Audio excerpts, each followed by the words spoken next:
Do you enjoy it, Tempest, though? Did I enjoy it? Yeah. Best days of your life, isn't it? Looked over, he's Paul Van Dyke. Just stood there I'm like, hell it is as well. Right, everybody, get everyone's attention.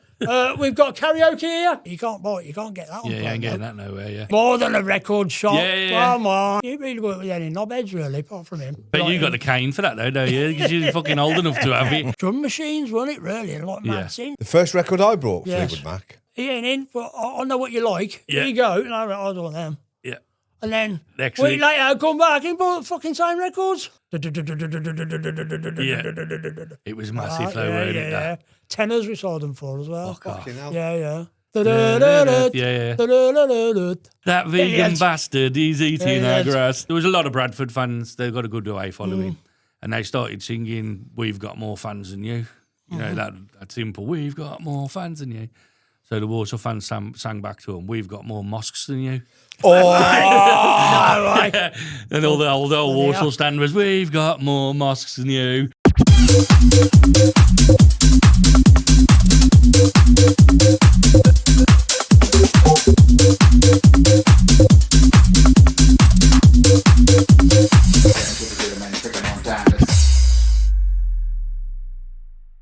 I'd like to give a big thank you to the show sponsor, Hackles & Co. Hackles & Co. are a business solutions company that deal with recruitment, business solutions, and business essentials. And if you're wondering what that is, obviously recruitment, if you're looking for a job or if you need staff, they can sort that out for you. Business solutions, they're partnered up with some of the top companies around the country to deal with utilities, insurance, and all this kind of stuff that you'll need to make your business run. All right? Business essentials, they do audits and full work on your online presence to make sure that your business is as good as the product that you've got. Check them out, hackles.co.uk, or get on our website, rantingandravingpod.com, and have a read about them on there. Before we start today's show, I'd like to give a big shout out to our sponsor, Asset Insights.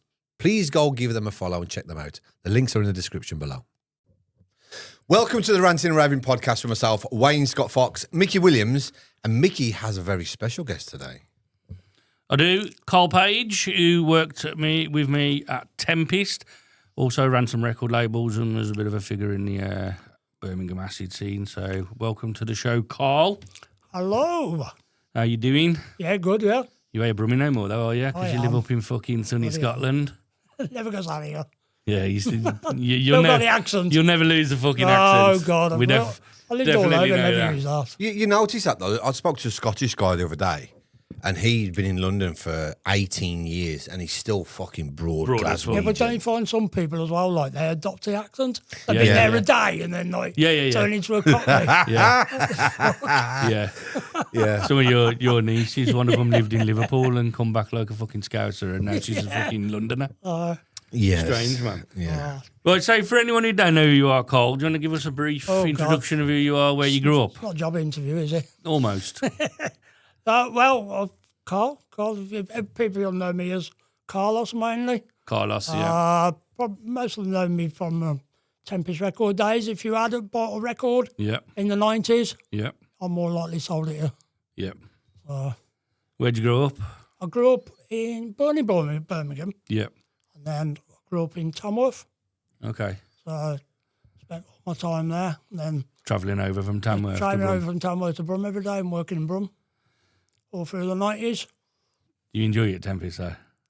Did I enjoy it? Yeah, Best days of your life, isn't it? yeah. Oh, yeah.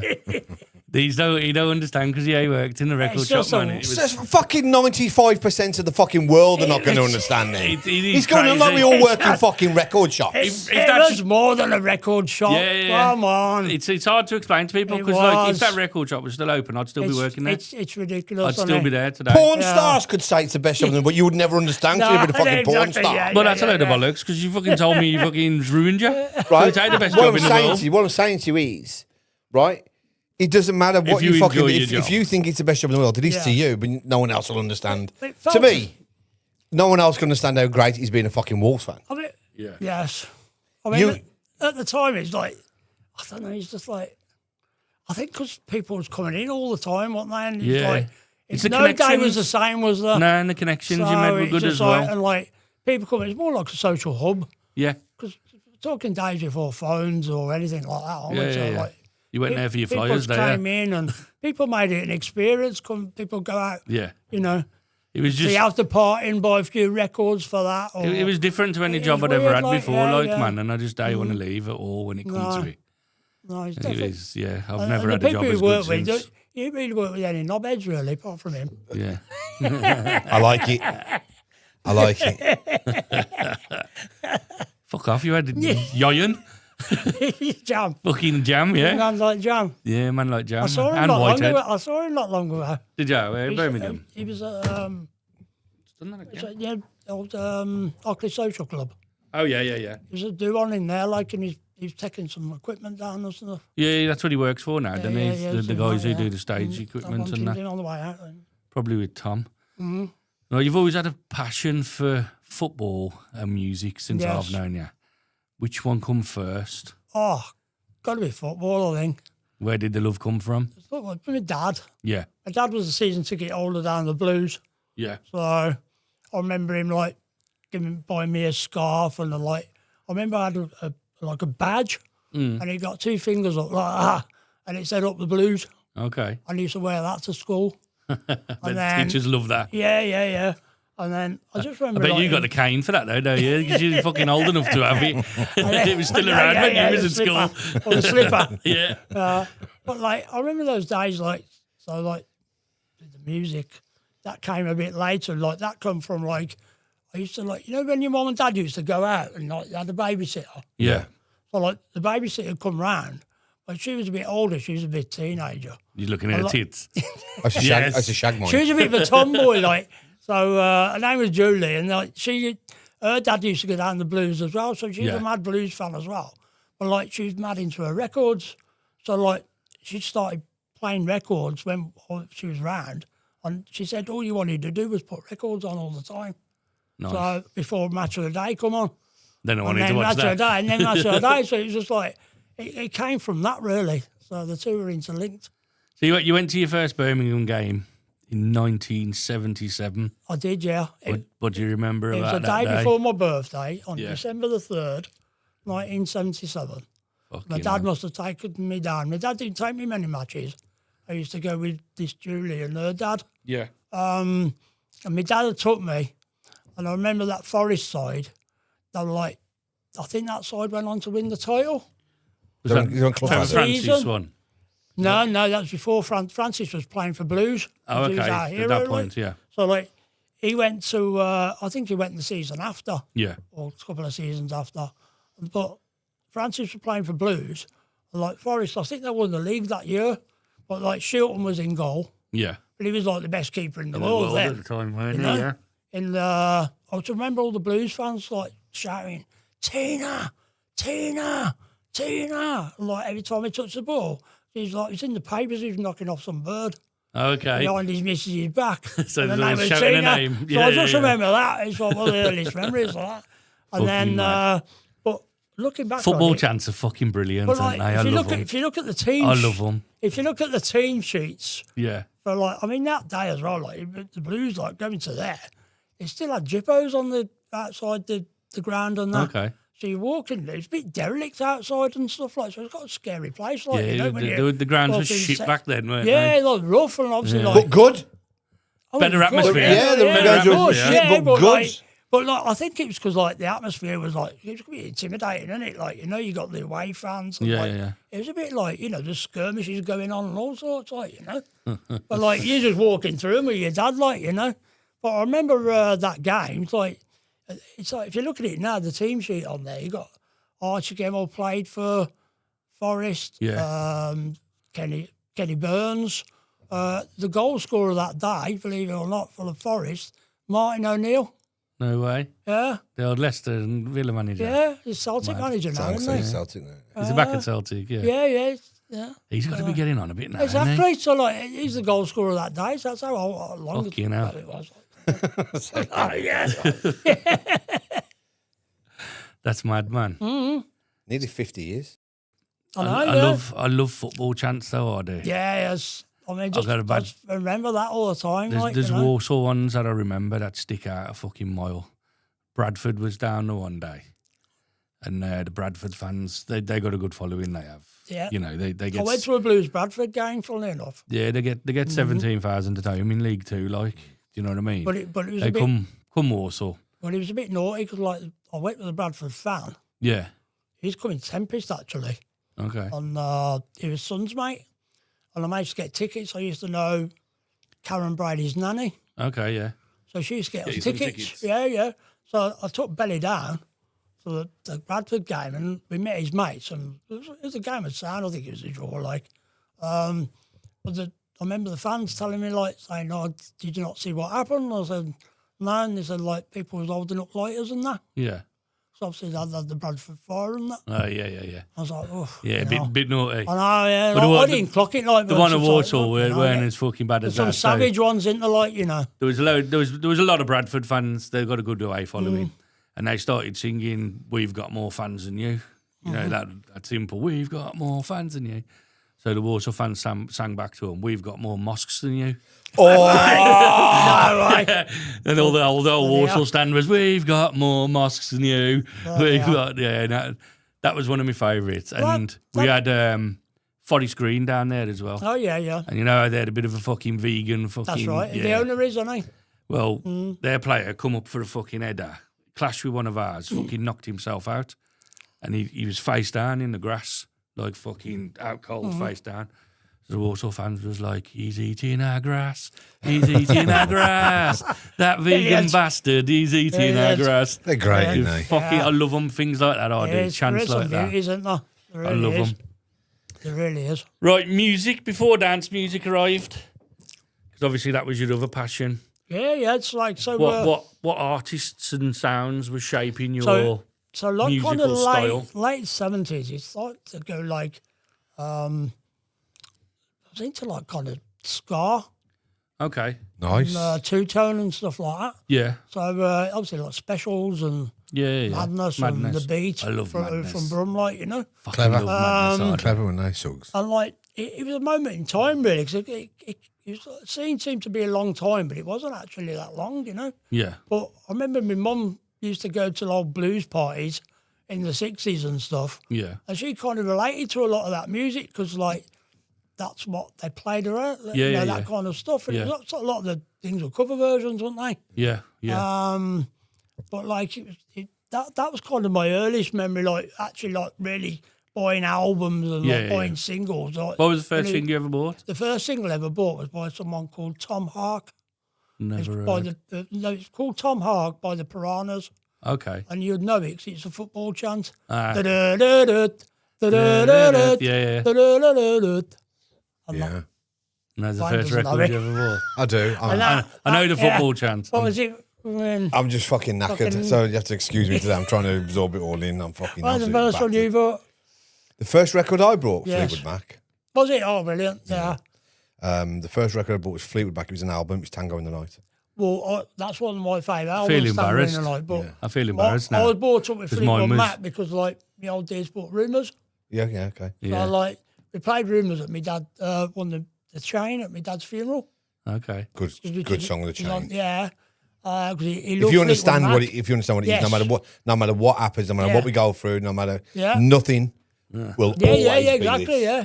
Fucking So, clever. Well, like, I feel a bit so- embarrassed now because the first thing I ever bought was Charles and Eddie. Would I lie to you? Fuck right off. Are you serious? No way. First thing I ever bought. Brilliant. Would I lie to you, baby? That's the I first thought thing I ever bought. he was going to say the Smurfs or something. Fucking Charles I and had, Eddie. I had the Simpsons album as well. Oh, right.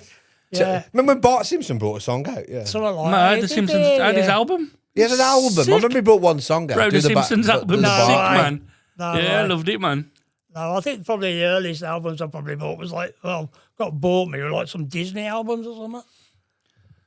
So when did you love electronic music electronic. start? So, God, I remember listening to his track. I know you've spoke to me before about like Human League and Yeah. Jean-Michel Jarre. And Yeah. I mean, that also came a Kraftwerk. bit later, but like the first electronic record I probably heard was a song by called Magic Fly, which was around 1976, 77. Yeah. And it was a French track.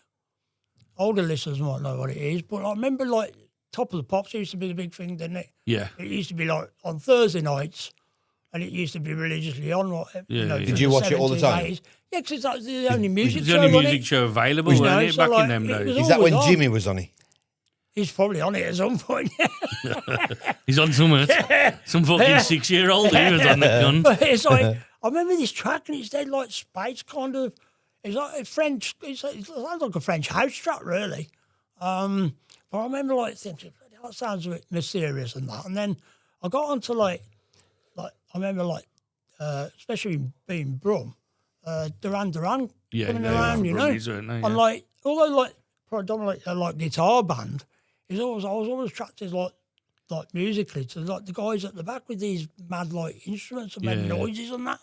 Thought, bloody hell, what's that? What is he? What is that? And they all had mad names, didn't they? Like Akai. Emulator, Roland, and Well, Liam, Arp, and Odyssey, Liam and Howlett things like was that, called you know? the Prodigy, weren't he? Yeah, there's one His called keyboard. Wasp as well, like, you know, Liam, that's right, that's where he got the name from. Yeah, His they're all keyboard like was these called the Prodigy. fantastic names, it's Sonic, and like, Yeah. bloody hell, what's that?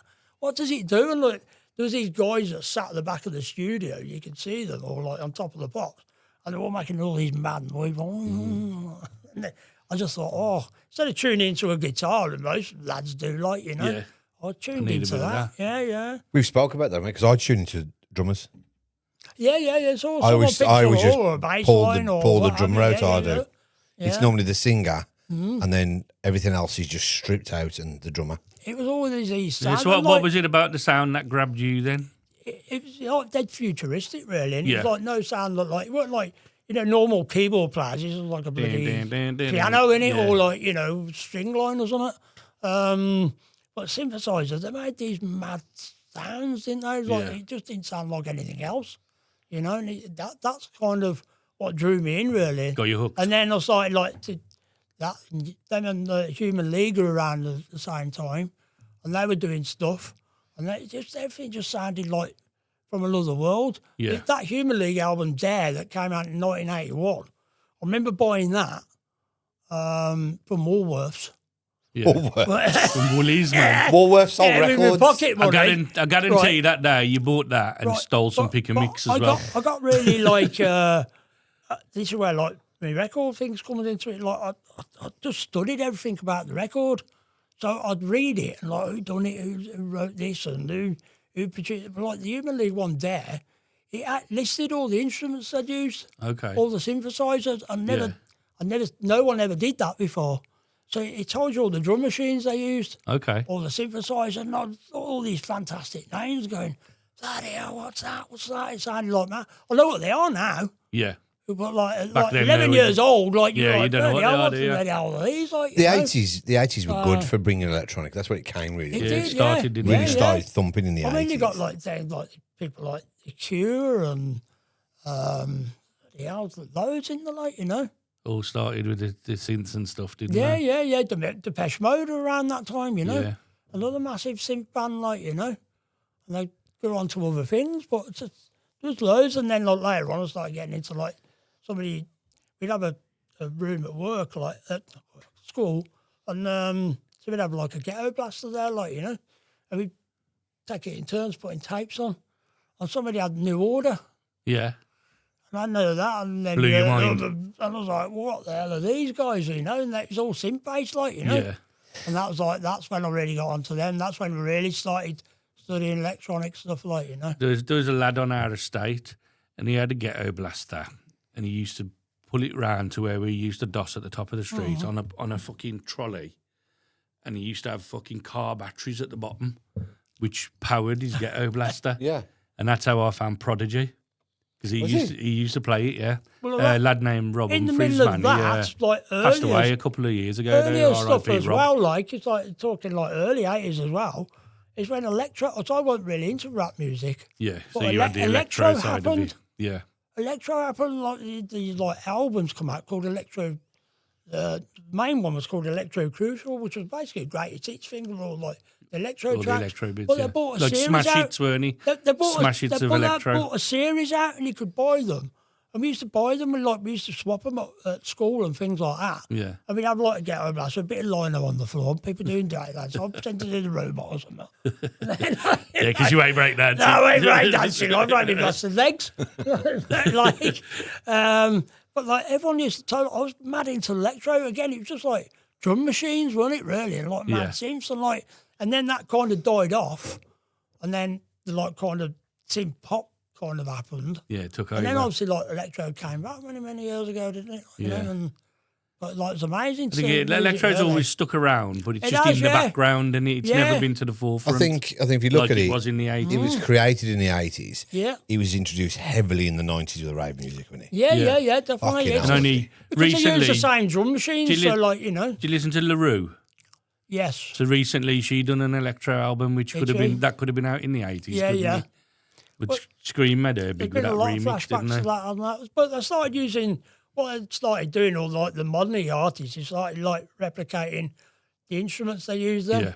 You know, like the 808. I mean, like you can get 808 and 909 replicas now, like cheap as anything now, can't you? Like, you know, pennies, get like 100 odd quid now. Yeah, you can't get one of the originals for that much, though. No, I had one. You can't get them for that cheap had no one. more. Yeah. Fucking stupid money they fetched, I don't know, they? yeah.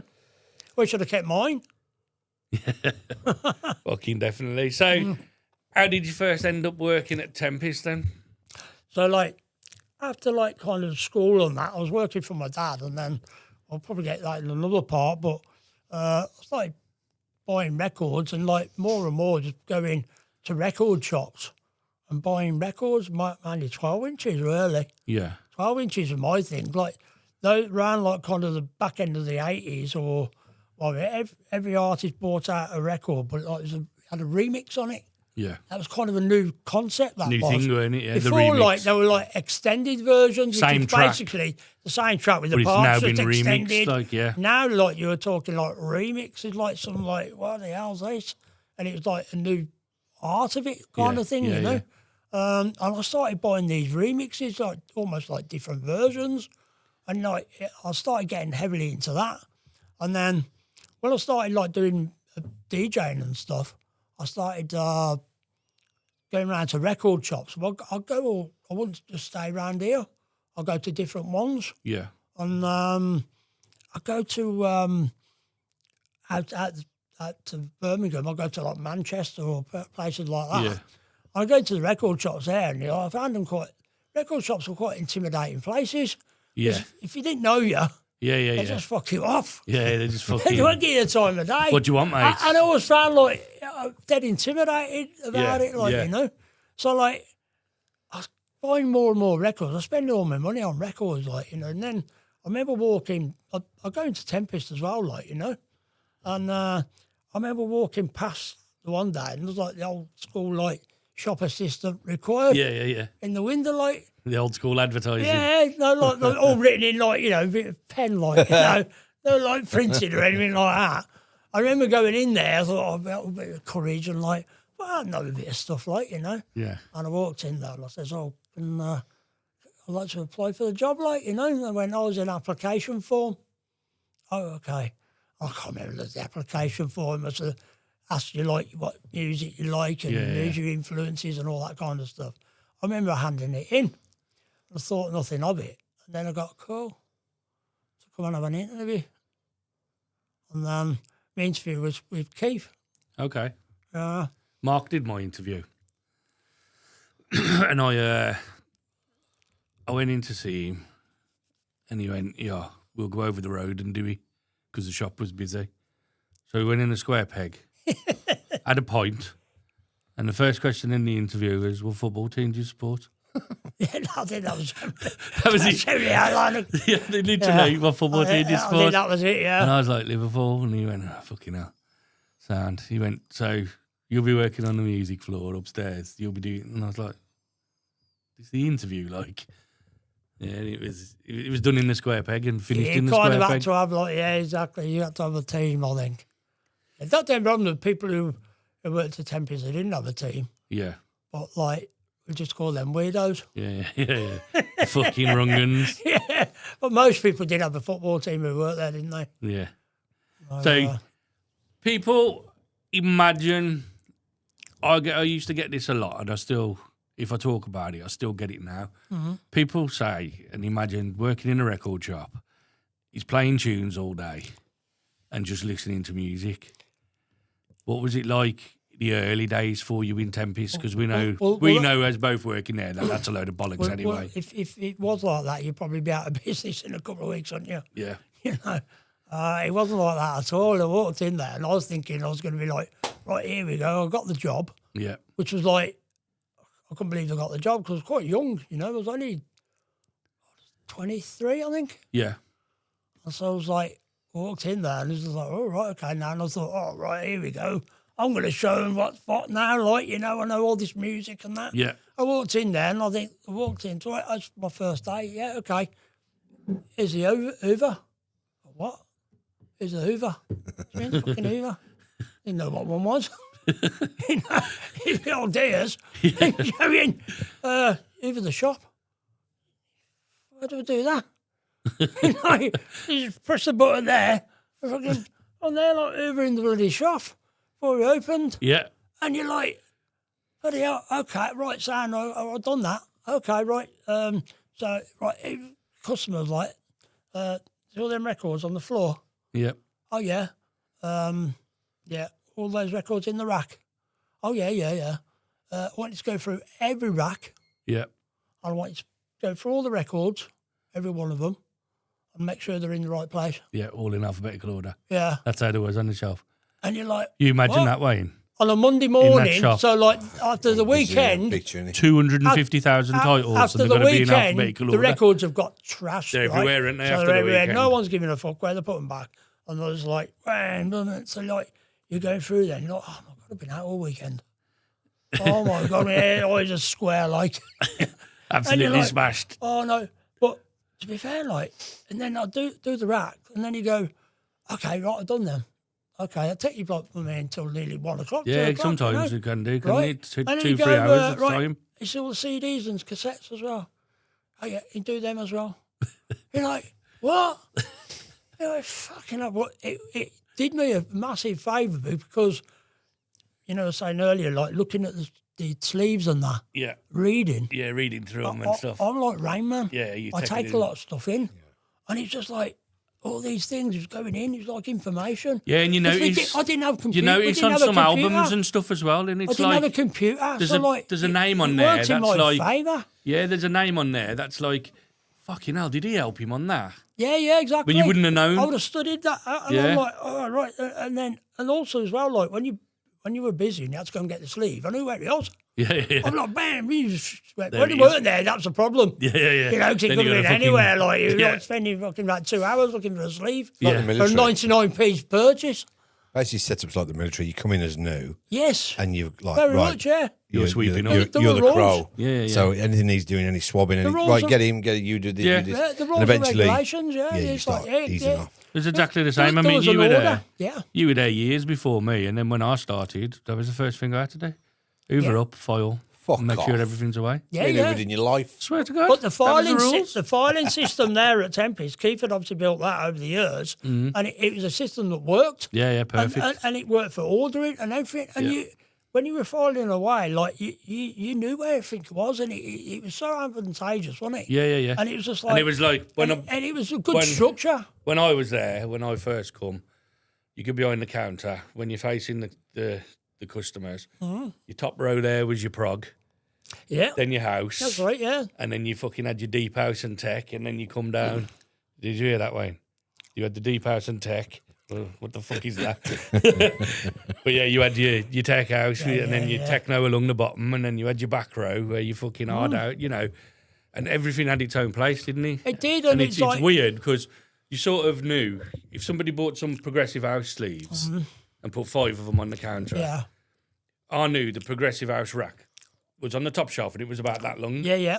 So if it began with S, you know to look there. That's right. Yeah. If it began with automatically, A, you're down there, yeah. you automatically fucking You did. was You were within programmed, 5 weren't you? or 10 records, It's like weren't you? programming, just like Wayne said, like it's like military. Yeah. It is like It is- you know, it was you're like mental. you can't that, and it You works. can't as just well. come in and be like, No, yeah, you've no, got I to thought you could, No. but you can't. You Well, couldn't you do that. had It to, you weren't had to like learn. that. You had to No. learn a lot, didn't you? Yeah, and the same with like the sandwich shops. So like obviously you come in, you would have had your one style of music that you liked, like I I did. did, yeah. I was into hard house.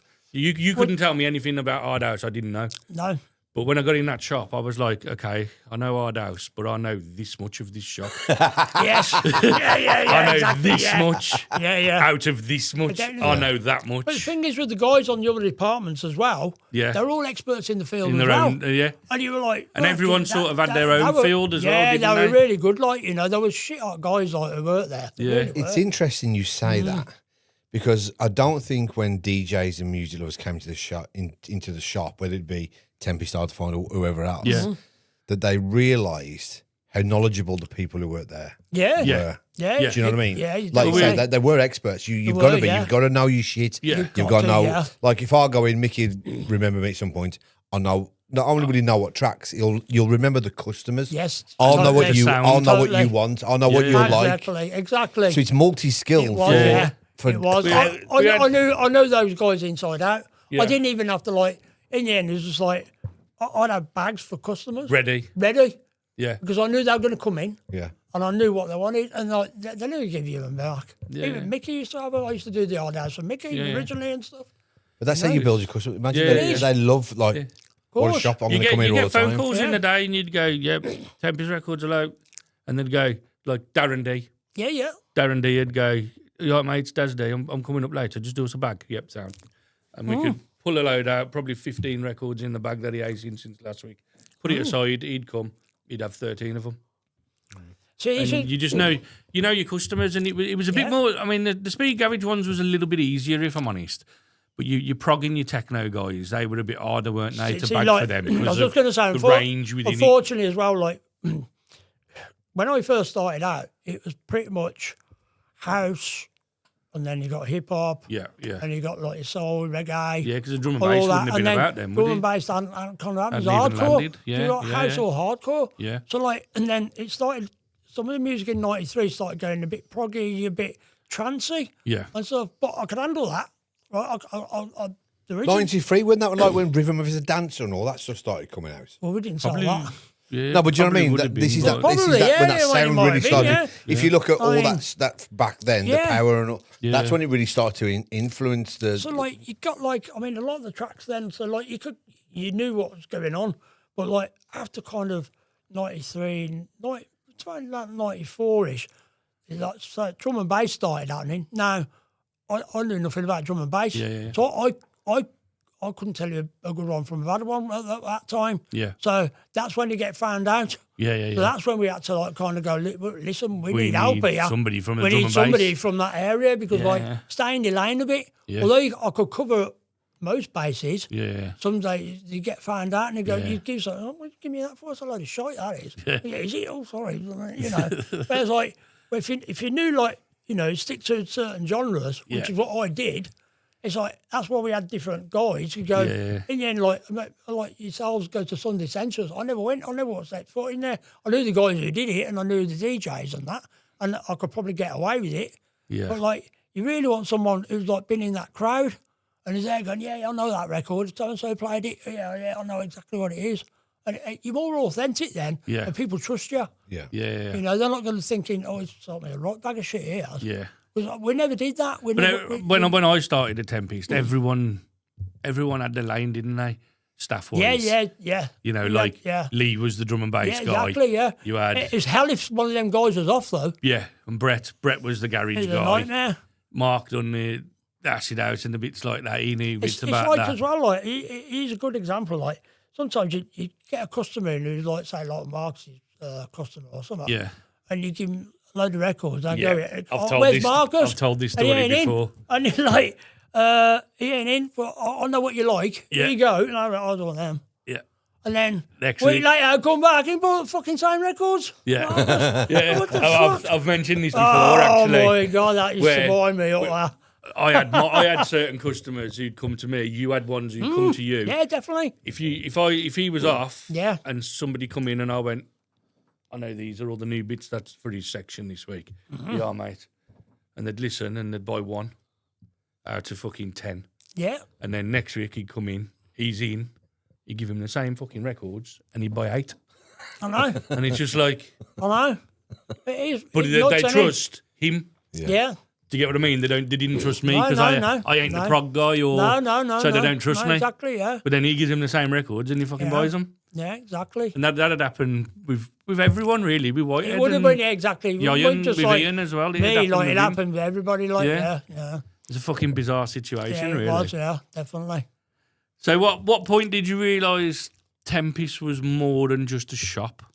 You know, like it obviously became a meeting place Like for you said, a hub. DJs and You I said think a it was a hub. I'd say, Music I lovers. think it's like once you start establishing yourself there. I remember getting trusted the first time. You probably got trusted with a customer, and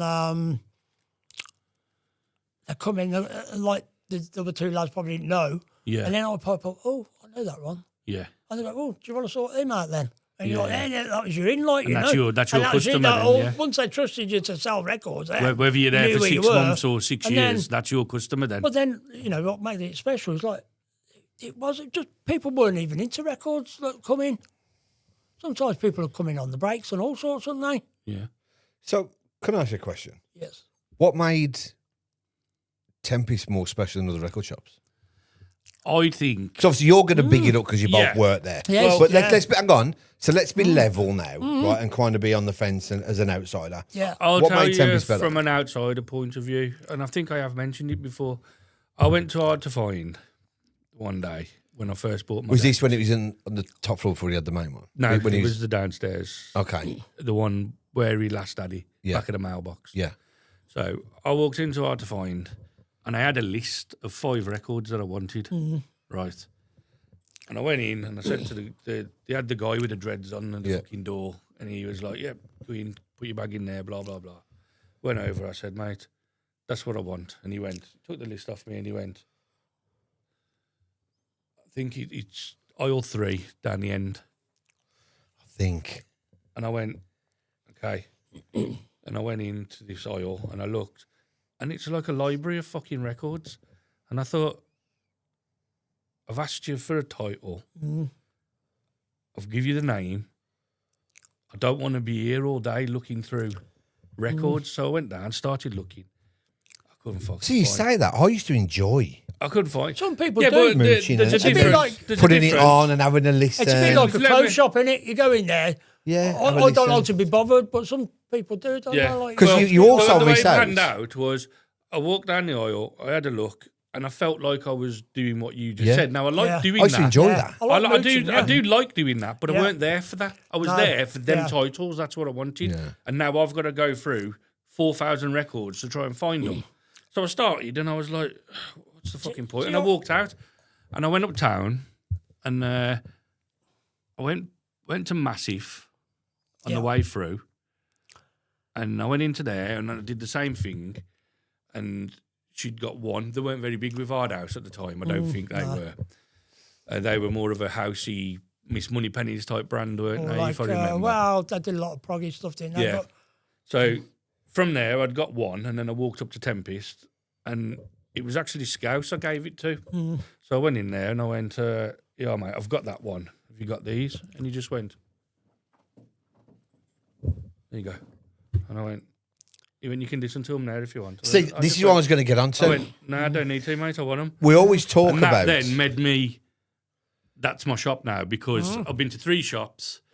One was fucking Yeah. not clueless because the guy made millions, Yeah, but yeah. there were no help when I was in there. If I wanted to go through records, Yes. I'd go to that Yeah, shop. but he made it on. It was the equipment and stuff he made the most with, wasn't he? Not the Not records. really. No. But what I was getting at, this markups is- are shit. Every time we talk about record shops and stuff and searching and filing notes yeah. all out, and now you're helping, we always miss out where we'd give you a record and say, "Go and listen to that," yeah, and you'd put your headphones on. yeah. And, you And put that- it that on, was and the you can thing. see about 6 people all dancing But out of sync people in- because they've all got different People tracks in on. Tempest, customers in Tempest, they would be in there, and some of them would go in the rack and they'd be sorting through and they'd pick a sleeve, yeah, and then they'd pick another one and pick another one, and they'd give it and you'd look at the sleeve Random. as the guy, you'd go, "What a load of fucking shit." Yeah. But we need to sell these. Yeah, because yeah, they're yeah. shop You stock. couldn't have a judgment, So no. I'd give him them, you'd give him them, and if you come back and bought nothing, and then you'd go, "What sort of thing you into?" Yeah. Oh, well, I like this kind. Hang on. Try them. You got to try and sell that stock because it's Yeah. stock first. Well, so you get the new Shit and then you sells. shits out. That's what he said, Mark. So you give it him, and then he goes back onto the deck, and then he's like, "Fucking hell, I got 5 out of these 8 records that I like." Andy Farley is a classic example of that. So Yeah. Andy used to come in the shop. He used to work. I think he worked at the airport, and I didn't know him from Adam. Yeah, he was from like, the airport. Yeah, He was like, he's just a 'cause- budding DJ, like, you know, Yeah, wasn't anything like he is now, like. And he used to come in every Saturday morning about 9:30, and he'd go, you know, how big the racks were. Yeah. He'd go through the whole racks, and pick up a pile of records like that, put them on the counter. That's how I love them. You think he's so 9:30, he's thinking, oh God, I want to listen to all them. yeah. And he'd go, I love them. You know what? I hadn't even heard them. Like, and you're like, I hadn't even heard them. I'm like, after about 3 weeks or something, it kept coming back. It's like spending like 100 quid a go, like, you know. Yeah. It's I go, mate, you don't have to go through racks, you know. He went, what? I said, do you want me in the week? I know what you buy. Yeah. I can see what you buy. Do you want me to like do your little bag every week? And then you pay for the bag. Anything you don't like, you can just give me back. Yeah. He went, would you do that for me? I went, yeah. He went, oh, that'd be brilliant if you could do that. And I went, that's no bother. And then I did it, and he was like buzzing, and he was spending the dough, and it was just like, and all the shit records, he palmed off onto him.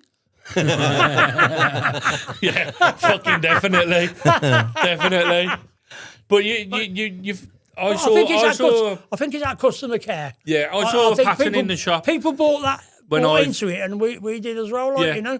Well, when I first started, I saw a pattern in the shop where new customers would go to the rack and they'd bring bits over, but then they'd clock what the regulars were doing. Yeah. The regulars wouldn't touch the rack. They'd just come in and go, what new bits What you you got for me? What you got for me? Not what genre or anything. Yeah, what you got for They me? wouldn't mention that. They'd say, what you got for me? But we Yeah. knew them. Yeah. You like speed garage, you like hard house, you like techno. We already knew. Yeah. And then people would clock onto that, and then they'd just come in and go, what new stuff have you got in techno? They'd be really nervous about it. But yeah, come here, mate. Fucking there you go. Listen to them. And that's how you got the personal touch in there, I think. It's not just which that, you didn't really get in other. but you're others both around missing town. the trick as well, because what you're doing, people don't realise how important of a job a DJ is.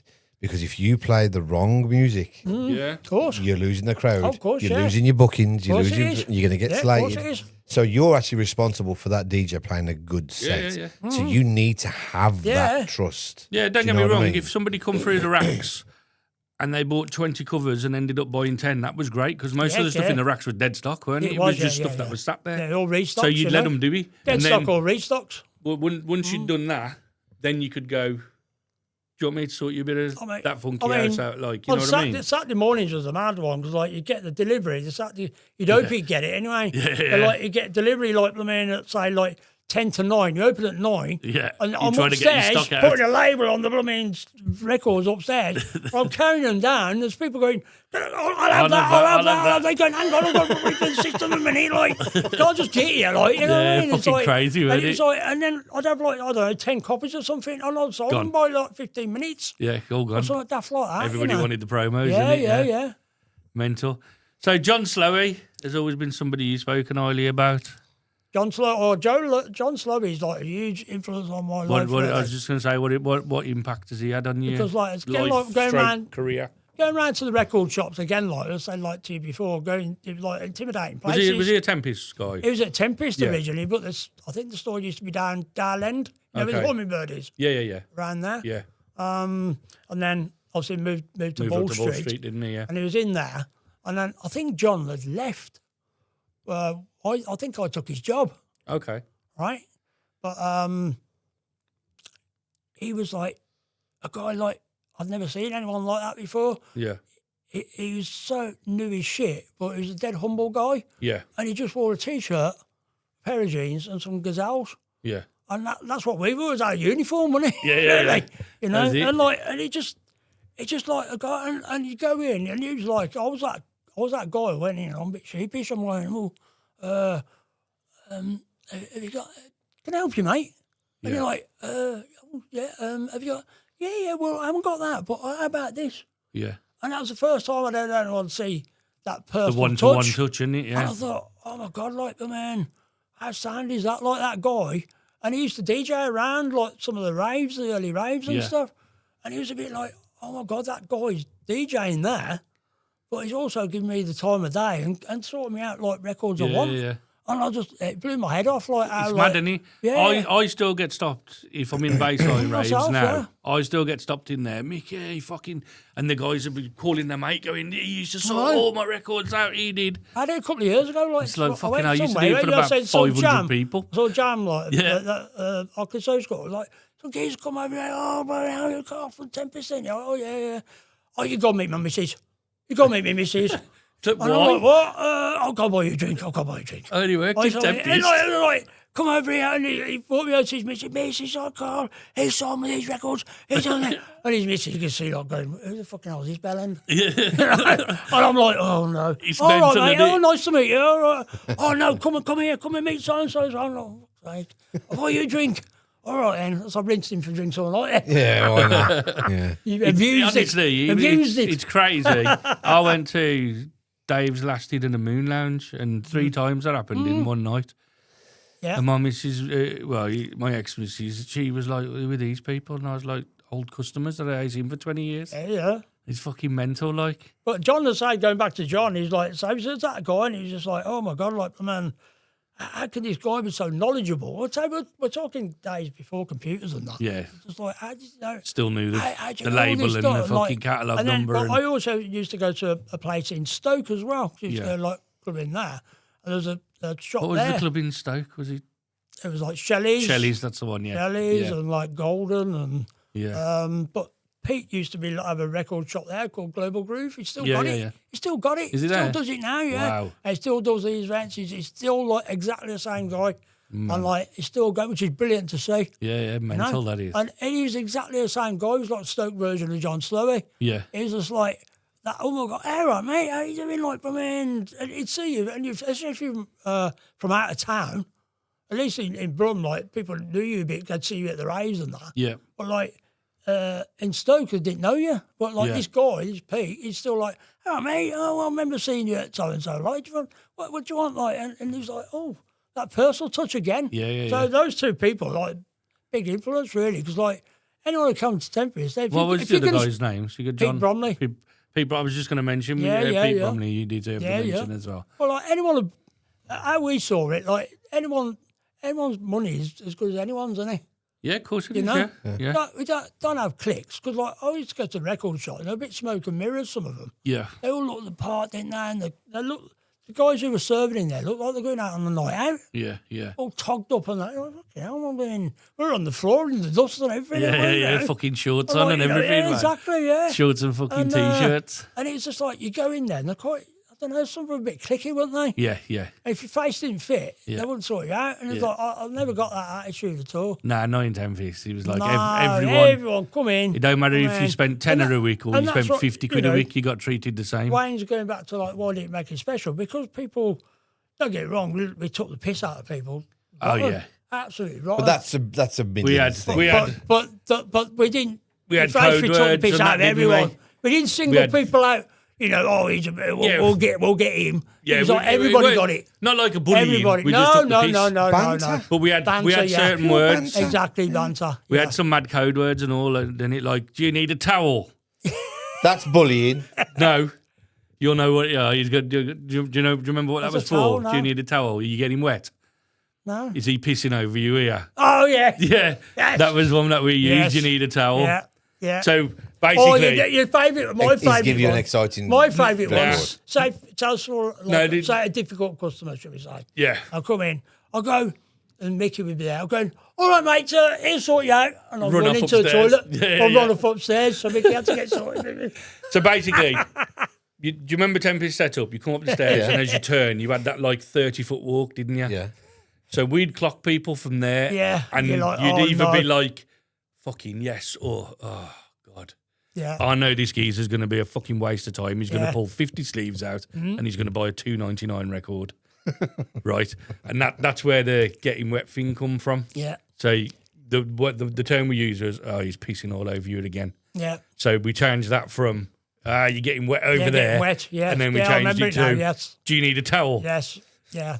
And then that was the code word for It's the same with like. So somebody had come in and we know he's going to be a nose, and he'd be like, "Fucking hell, I'm going to grab a towel from upstairs." But I think it's like the same when when you had Marcus on, it was on about like Marcus coming up the stairs and he copped you and Scouse. Yeah. Well, that came from his dad. Yeah. Because we used to call his dad Baz. Yeah. A code word because he was Keith, Barrier Reef, Keith. Yeah, Barrier So Reef. it was Baz. So Baz. And I used to have a pen behind me here. Yeah. So when Baz appeared, you have a pen and you're writing down. I was doing an order, Baz. Just doing an order. Oh, right, oh, yeah. And he knew you were pissing about ordering something wrong, you know. But Son did have a bad habit of that, though, didn't he? Yeah, but he's got you could work. You could work for half an hour straight. You could work for 4 hours straight. He would fucking time it the moment you finished. You'd turn around and he was there. And he'd be like, fuck. One minute you're eating something or like you're having a laugh with, say, you or whatever, like, and they go, oh, you got time for a laugh, have you? Like, but his dad was the same, like, you know. Exactly the same, yeah. It was just like, it was like bad timing every single time. So you never, I over the years, because obviously in the early years, sometimes Marcus would be off or what have you. Yeah. And like, I'd be on my own. So like, and it was busy. It was always busy, like, you know, and like I had to work with Keith. Yeah. And that's like, it was a bit intimidating because he's the gaffer. And then like, also like, he's been there, done it, you know what I mean? What he don't know about records is not worth knowing about, you know? Yeah. So and like, you've just touched on John Slowey. I heard you mention Pete Bromley. Who's the guy? Because I just mentioned him. Who's that? So he's like he owned another record shop in Stoke-on-Trent. Yeah, the Global Grooves. Global Grooves, like, yeah. And he's still got it now. So how is he like influential or whatever? Because I used to go. I said I used to not just shop in Brum. Yeah. I'd go shopping in Manchester and Stoke and places like that. Yeah. But most of those places were all dead intimidating. But the only two intimidating places I didn't go to was like Tempest because of John. Yeah. And this Pete. this Pete guy. And he was exactly the same. He's like Stoke's answer to John Slowey. Yeah. Knew his shit inside out. And he was like, it didn't matter who came in, he'd look after you. Yeah. And he'd come out there going, oh, from out of town, but he still sorted me a shitload of the best records. And he knew, like, did he know that you were coming up from Brum? I'd see him, he used to play at a club called the Freetown Club. Okay. In Stoke-on-Trent, and he was like the resident there. Yeah. Him and Calvin Andrews. Okay. And I said, where'd you get these records? Like, you know, and he goes, oh, I've got a shop. Come and see me. That's what I was getting to. Yeah. That's what I was getting to. And then he did, and like, he's like, there's, but it's like, he was brilliant. And I'd see him still doing it now. He's brilliant, like, you know. Yeah. Because there ain't many people that do it, is it? How can you make a living out of it now? Most of it's gone now, isn't it? It is all gone, isn't I'm it? sure Swordfish has gone and all now, you know, in Brum. I was thinking about this the other day, and when you're talking now, how you're on about records and sawing through records, and we're talking back to the 70s when you were doing this. Imagine at some point what the future kids are going to say when there was like, oh, remember when we had to download music? Remember we had to carry a USB? No, not even that. Not necessarily DJ, but how far are we going to go with it? That's being worked on now, you know. This is being worked on now by, I believe it's Beatport and Pioneer, where Beatport's catalogue is already going to be on it's in the device, isn't it? It's in Tractor. So yeah, basically, you sign in. It's called with Beatport. Yeah, it's you there sign already. in. Yeah, sorry, yeah. Sign in and you link to Beatport. That's right. And then you play stuff that you've bought from your account. So you could do. And he makes a log of everything. You haven't got to carry nothing with you. You don't have to carry any stock at all, or download anything. So you fucking just go to a gig with your controller or what have you, and you just go, okay, I'll sort your playlist there and then. Yeah. It's a bit like Spotify, I suppose, isn't it? So you think? You know? Vinyl was around until the 90s, late 90s maybe. Early 2000s, I suppose. But then he started transitioning to... It did, yeah. That's where I actually don't think there's going to be DJs soon. AI. Possibly It's not. going to be AI. I don't know. I don't think you'd be able to take that. I think it depends. I don't. Because there's a club... I'm trying to think where it is. It's gone out of my mind quickly. But I know there's a club that you're in there and it's got a playlist and an app on everybody's phone. You download the app and you request which song you want. I know. And the club, the system in the club. Is it the one called Silent Disco? Oh, yeah, there is Silent Disco. And then you've got headphones, but you're in a space. But you've got your own tunes. Yeah, in the space. You can have 3 different ones. I'll tell you about the way that concept in a minute. But this concept for this club, you've all got the app on your phone, right? And you can all select what tune you want playing and that. And it feeds it to this system, which then plays it back through the sound system. And this system, like, pre-mixes it. So imagine there's 500 people in the club who've all selected a record. It sort of selects their records, puts them in an order, and then plays them back. It's fucking bizarre. Like, no DJ, the system plays it back to you. But the silent disco one is a little bit different. I've been to a silent disco where they had a DJ there and a DJ there. Oh, okay. And you can flick on the headphone which channel you want, channel 1 for him, channel 2 for him. And I find that bizarre as well, because some people are dancing next to you at a different pace to what you're dancing, because he's playing house and he's playing drum and bass. It's fucking bizarre. It is bizarre, isn't it? They're all doing different dances. And you got your fucking headphones on. What's he doing? Right, before we get to the Tempest bit with Tempest staff and us inventing banter. Yeah. We invented it. We're just going to have the in-betweeners, we invented it. We're going to have a quick break, and the song for the break this week is bass nominator's Diva, and it's the Mark Krupp remix, which is a fucking belter. Mark Krupp. See you after the break.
Welcome back to part 2 of the Ranting and Raving podcast. Myself, Wayne Scott Fox, and 2 people talking about Tempest. Yes!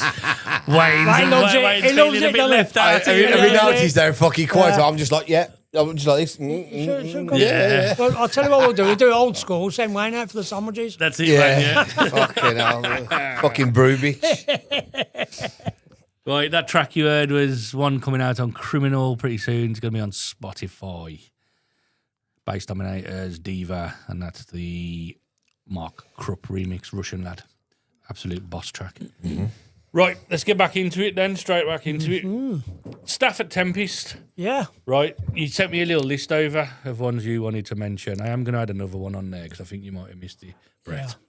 Yeah, I know, yeah. As I said to you earlier, didn't I? Like, Right, there's always so- someone you miss out and you think, oh, Yeah, shit. so you sent me the list over. Chris, Mickey, Ian, Russ, Knife, Eddie, Jerry, Greaser, Lee, Gav, Little Man, Duffy, Justin Ladders.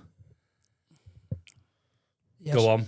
Tell us why they made the experience special. I think Ladders was like one of the first guys we kind of employed to give me a hand. Yeah. So I kind of, he was my little protege, really. Okay. He was into his drum and bass a bit, but he liked the proggy stuff and stuff. So he's like, but he was a man mountain, like he must have been about 7 foot.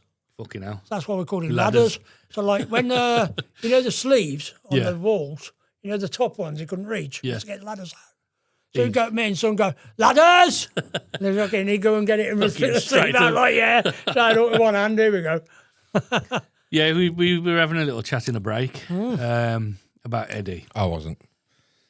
Wayne I was listening. Wayne was When listening. Wayne woke up, Yeah, we mentioned Eddie off the he's like a unique guy, the wasn't he? Grebo floor. See, his name weren't Eddie. Yeah, Richard. I think me and son gave him the name Eddie. Looked like I think Eddie I still. don't know if it come from Eddie Munster or something like that. Yeah, probably. But like we said, you're Eddie. But he's still And he was like, yeah, I like Eddie. he's still got a shop in Yeah, it's mad, isn't it? in Piccadilly Arcade, I think But it he is. was mad into that kind of that real niche punk rock Yeah, kind of But he indie. he knew We knew his all shit. the like, genres on that we floor. knew all the though, bands didn't as he? well. He knew all the local. He was knew all the fucking guys. He'd get on it. guys coming from America, you know, like on the scene and that. Yeah. The grunge punk scene and stuff. They'd come and stay at his house. Yeah, knew who he was. Yeah. Fucking He was like a crazy, bit of an wasn't he? hero to him, wasn't he? Yeah. Like, you know. And I don't know how. No, if I'll tell said you a it, funny one as you'd well. get your hat off, would you? You mentioned Knife on here. Yeah. I mean, Nathan's sound, yeah. Knife was a proper little pretty boy, weren't he? He was, yeah. And he looked younger than he was. And He did, yeah.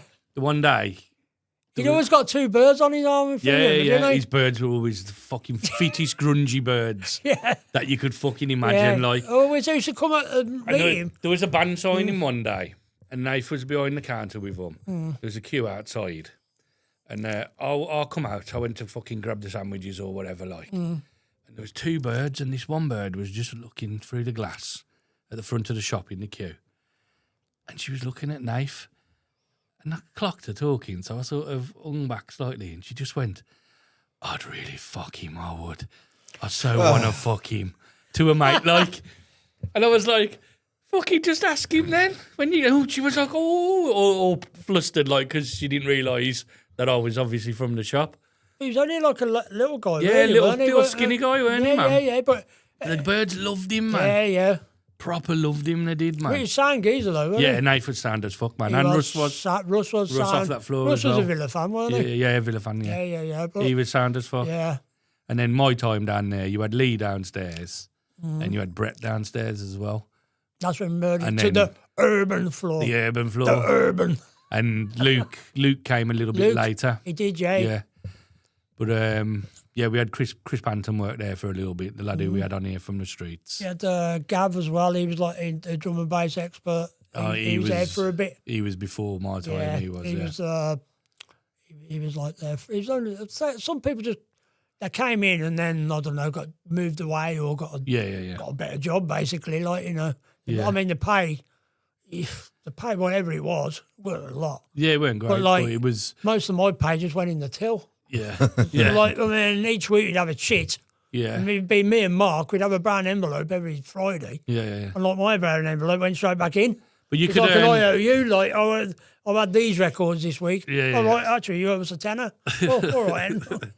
Yeah, That's so, what it's so like though, wasn't it? at one point there, I mean, like we say, the wages were the best, but they weren't the worst wages either. I suppose not, no. But there was one point there where I was earning more a week from Carol's checks than I was remember my you telling me wages. this story. Yeah, you got a little side earner going on. Well, I was doing like Echo's label, and I was doing Softy's label, That's more like Berkey's later, label. that was. Yeah, a little bit later, probably about after four My years time, of we didn't being really there. have she never had guys coming in with, did you get the odd guy come in with, sell this record, like, whatever you like, and generally they're crap, like, but sometimes you get somebody with, like, obviously like a bootleg or something, like, and you think, oh, the hell, how many you got? I mean, I had things in place with Icon, like, as a press and distribution. Mm. So I was getting people come to me, like, I think Hazard did as well.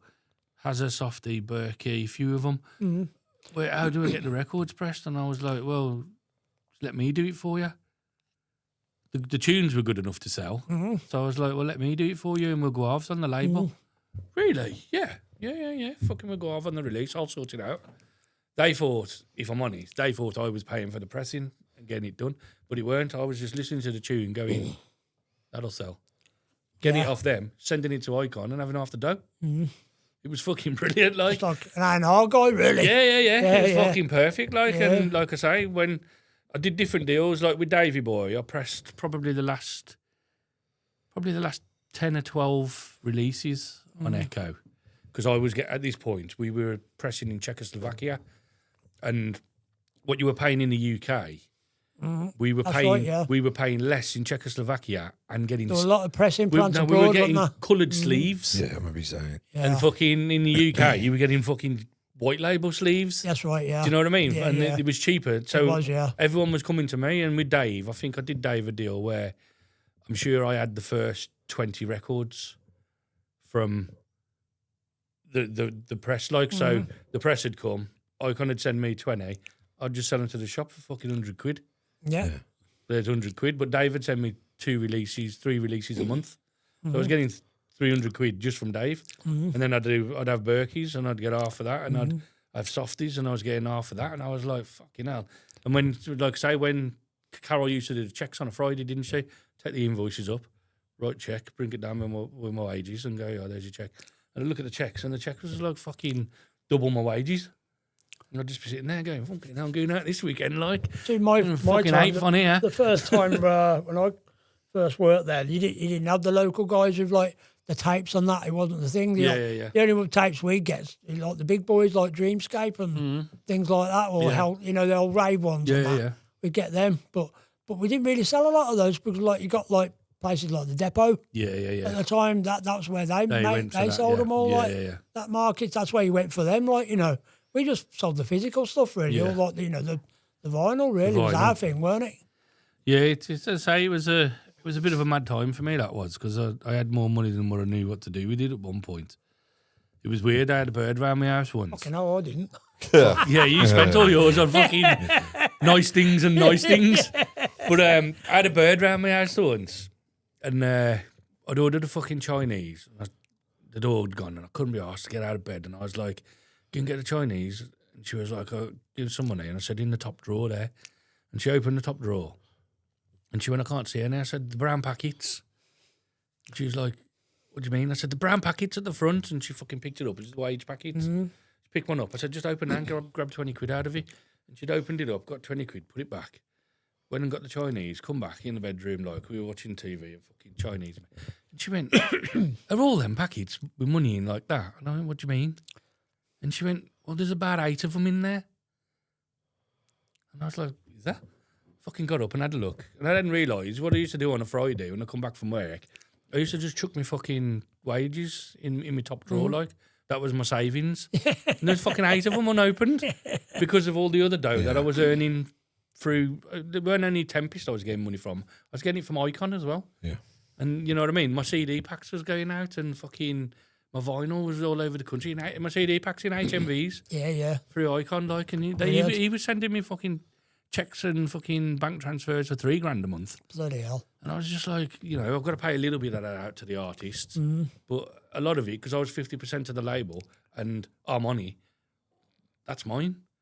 And it's like, there's 25% got to go there, 25% got to go there. That's where, like, I'd end up, out of them $3-4 grand checks he was sending, I'd end up with fucking 70% of it. It's like the physical sales are just brilliant, really, because the markup on them was great, doesn't it? When you think about, like, we sold a record. We bought a UK record in from the distributor, like one of the big boys, and it cost us, between $240 to $270? Something like that, and then you mark it up to $5.99, right? So, like, you do the maths there. Look at it now. Yeah.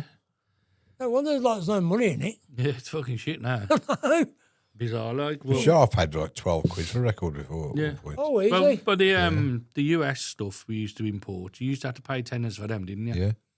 Well, when I was there, like, it was like, when I first started, it was $6.99. Yeah. Then it went to $7.49. Yeah. Then By the time I'd left, $7.99. all the Joey Youngman and fucking England Night stuff you used to import from them places. I don't know if England Nights are UK, but that type of stuff was all coming in at fucking 10 Well, we quid. were great for imports because, like, I think because of Keith, because he'd owned that many shops throughout the years, he knew importers Yeah. really well. Very good.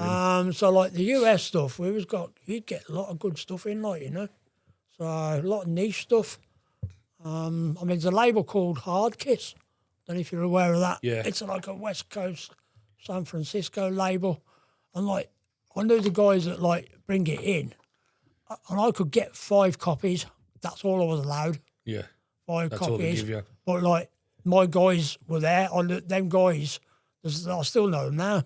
The lads, like, and, like, they were the ones, they had that record. That was for them. That was for them. Yeah, yeah, yeah. It didn't even go for sale. Yeah, yeah. Just straight You know, to I'll them. bring that in straight in their bag, Yeah. you know. But there were a lot of import stuff like that, you know. Well, you joked about Tempest inventing the word banter earlier, It is, yeah. but it was like before that atmosphere was banter before the word banter It was, around. wasn't it? Wasn't Like a piss take, we called it. So what was it Yeah, like? piss take, wasn't it? What was it like then on a normal day for banter? So, like, the classic one, like, one of my favourites was like, especially if you knew them. Yeah. You knew them, it sounds they'd know you fucking tosser. They're not taking What you offence. done, like, yeah, they ain't going to take offence. So, like, you never singled anyone out if you didn't know. Yeah, yeah, yeah. You know, you wouldn't do that. You wouldn't humiliate people, but I humiliate them if I knew them. But, Yeah, like, yeah, yeah. they cut, some guys came in, although they weren't DJs, they'd, like, have a little party after. Yeah, yeah. So they'd like to buy a few records for the afters and that. So sometimes they'd come in with a bird and that.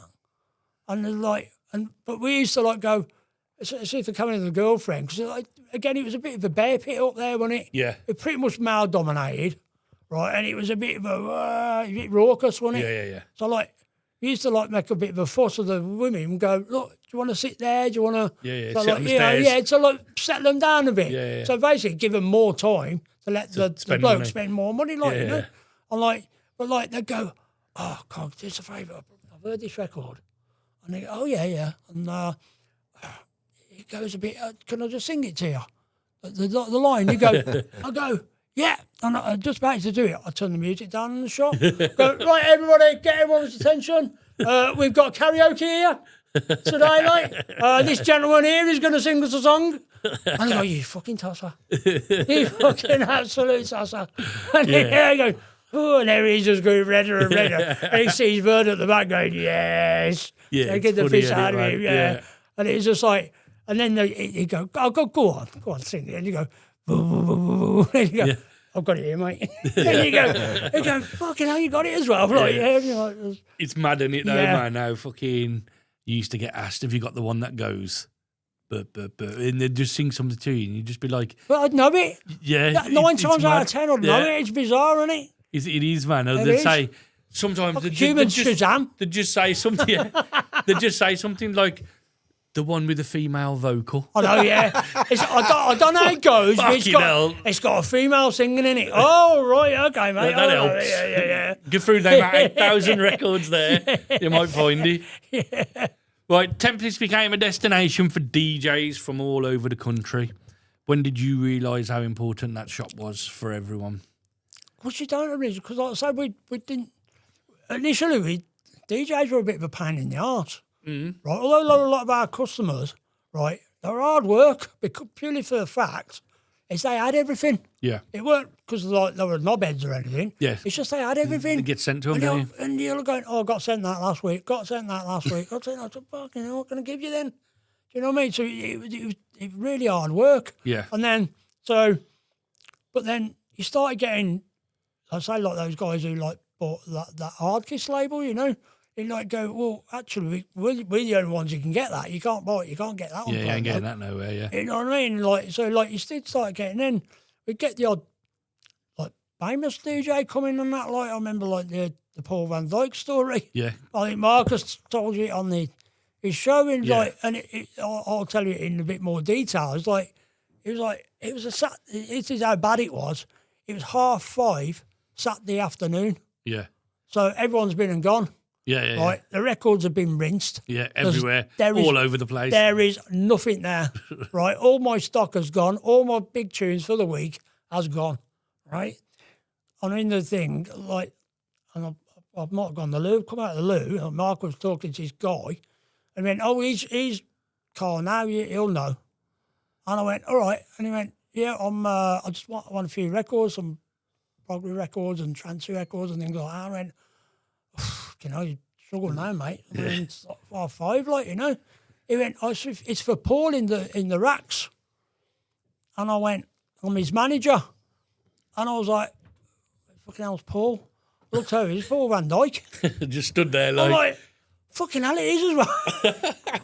I go, it's over mad, his isn't it? tracks. I had his album and that. And I'm Yeah. like, "Oh my God, it's fucking Paul Van Dyke." Well, fucking want to sell Paul Van Dyke at 5:30 on a Saturday afternoon. There's no stock. One of the Fucking fucking- look like a right wally here. one of the biggest DJs in I'm the like, world "Oh at the my time. God, like, like Meg was. He was like coming on bloody Mixmag cover on and all everything, sorts. weren't And he? I'm like, "Oh my God, what am I going to do?" So I'm like, "Fuck." So I'm like, "Going tomorrow, what am I going to do? I don't have any stock." And he's like, anyway, by luck, I went and draw one of my main customers for all that genre. I'd done him a bag in the week. And he hadn't he come in. showed. yes. And Laughing. he had an absolute, he must have had about 10, 15 tunes or something like that. Yeah. Like, I mean, killers as well, Yeah, like, yeah. right?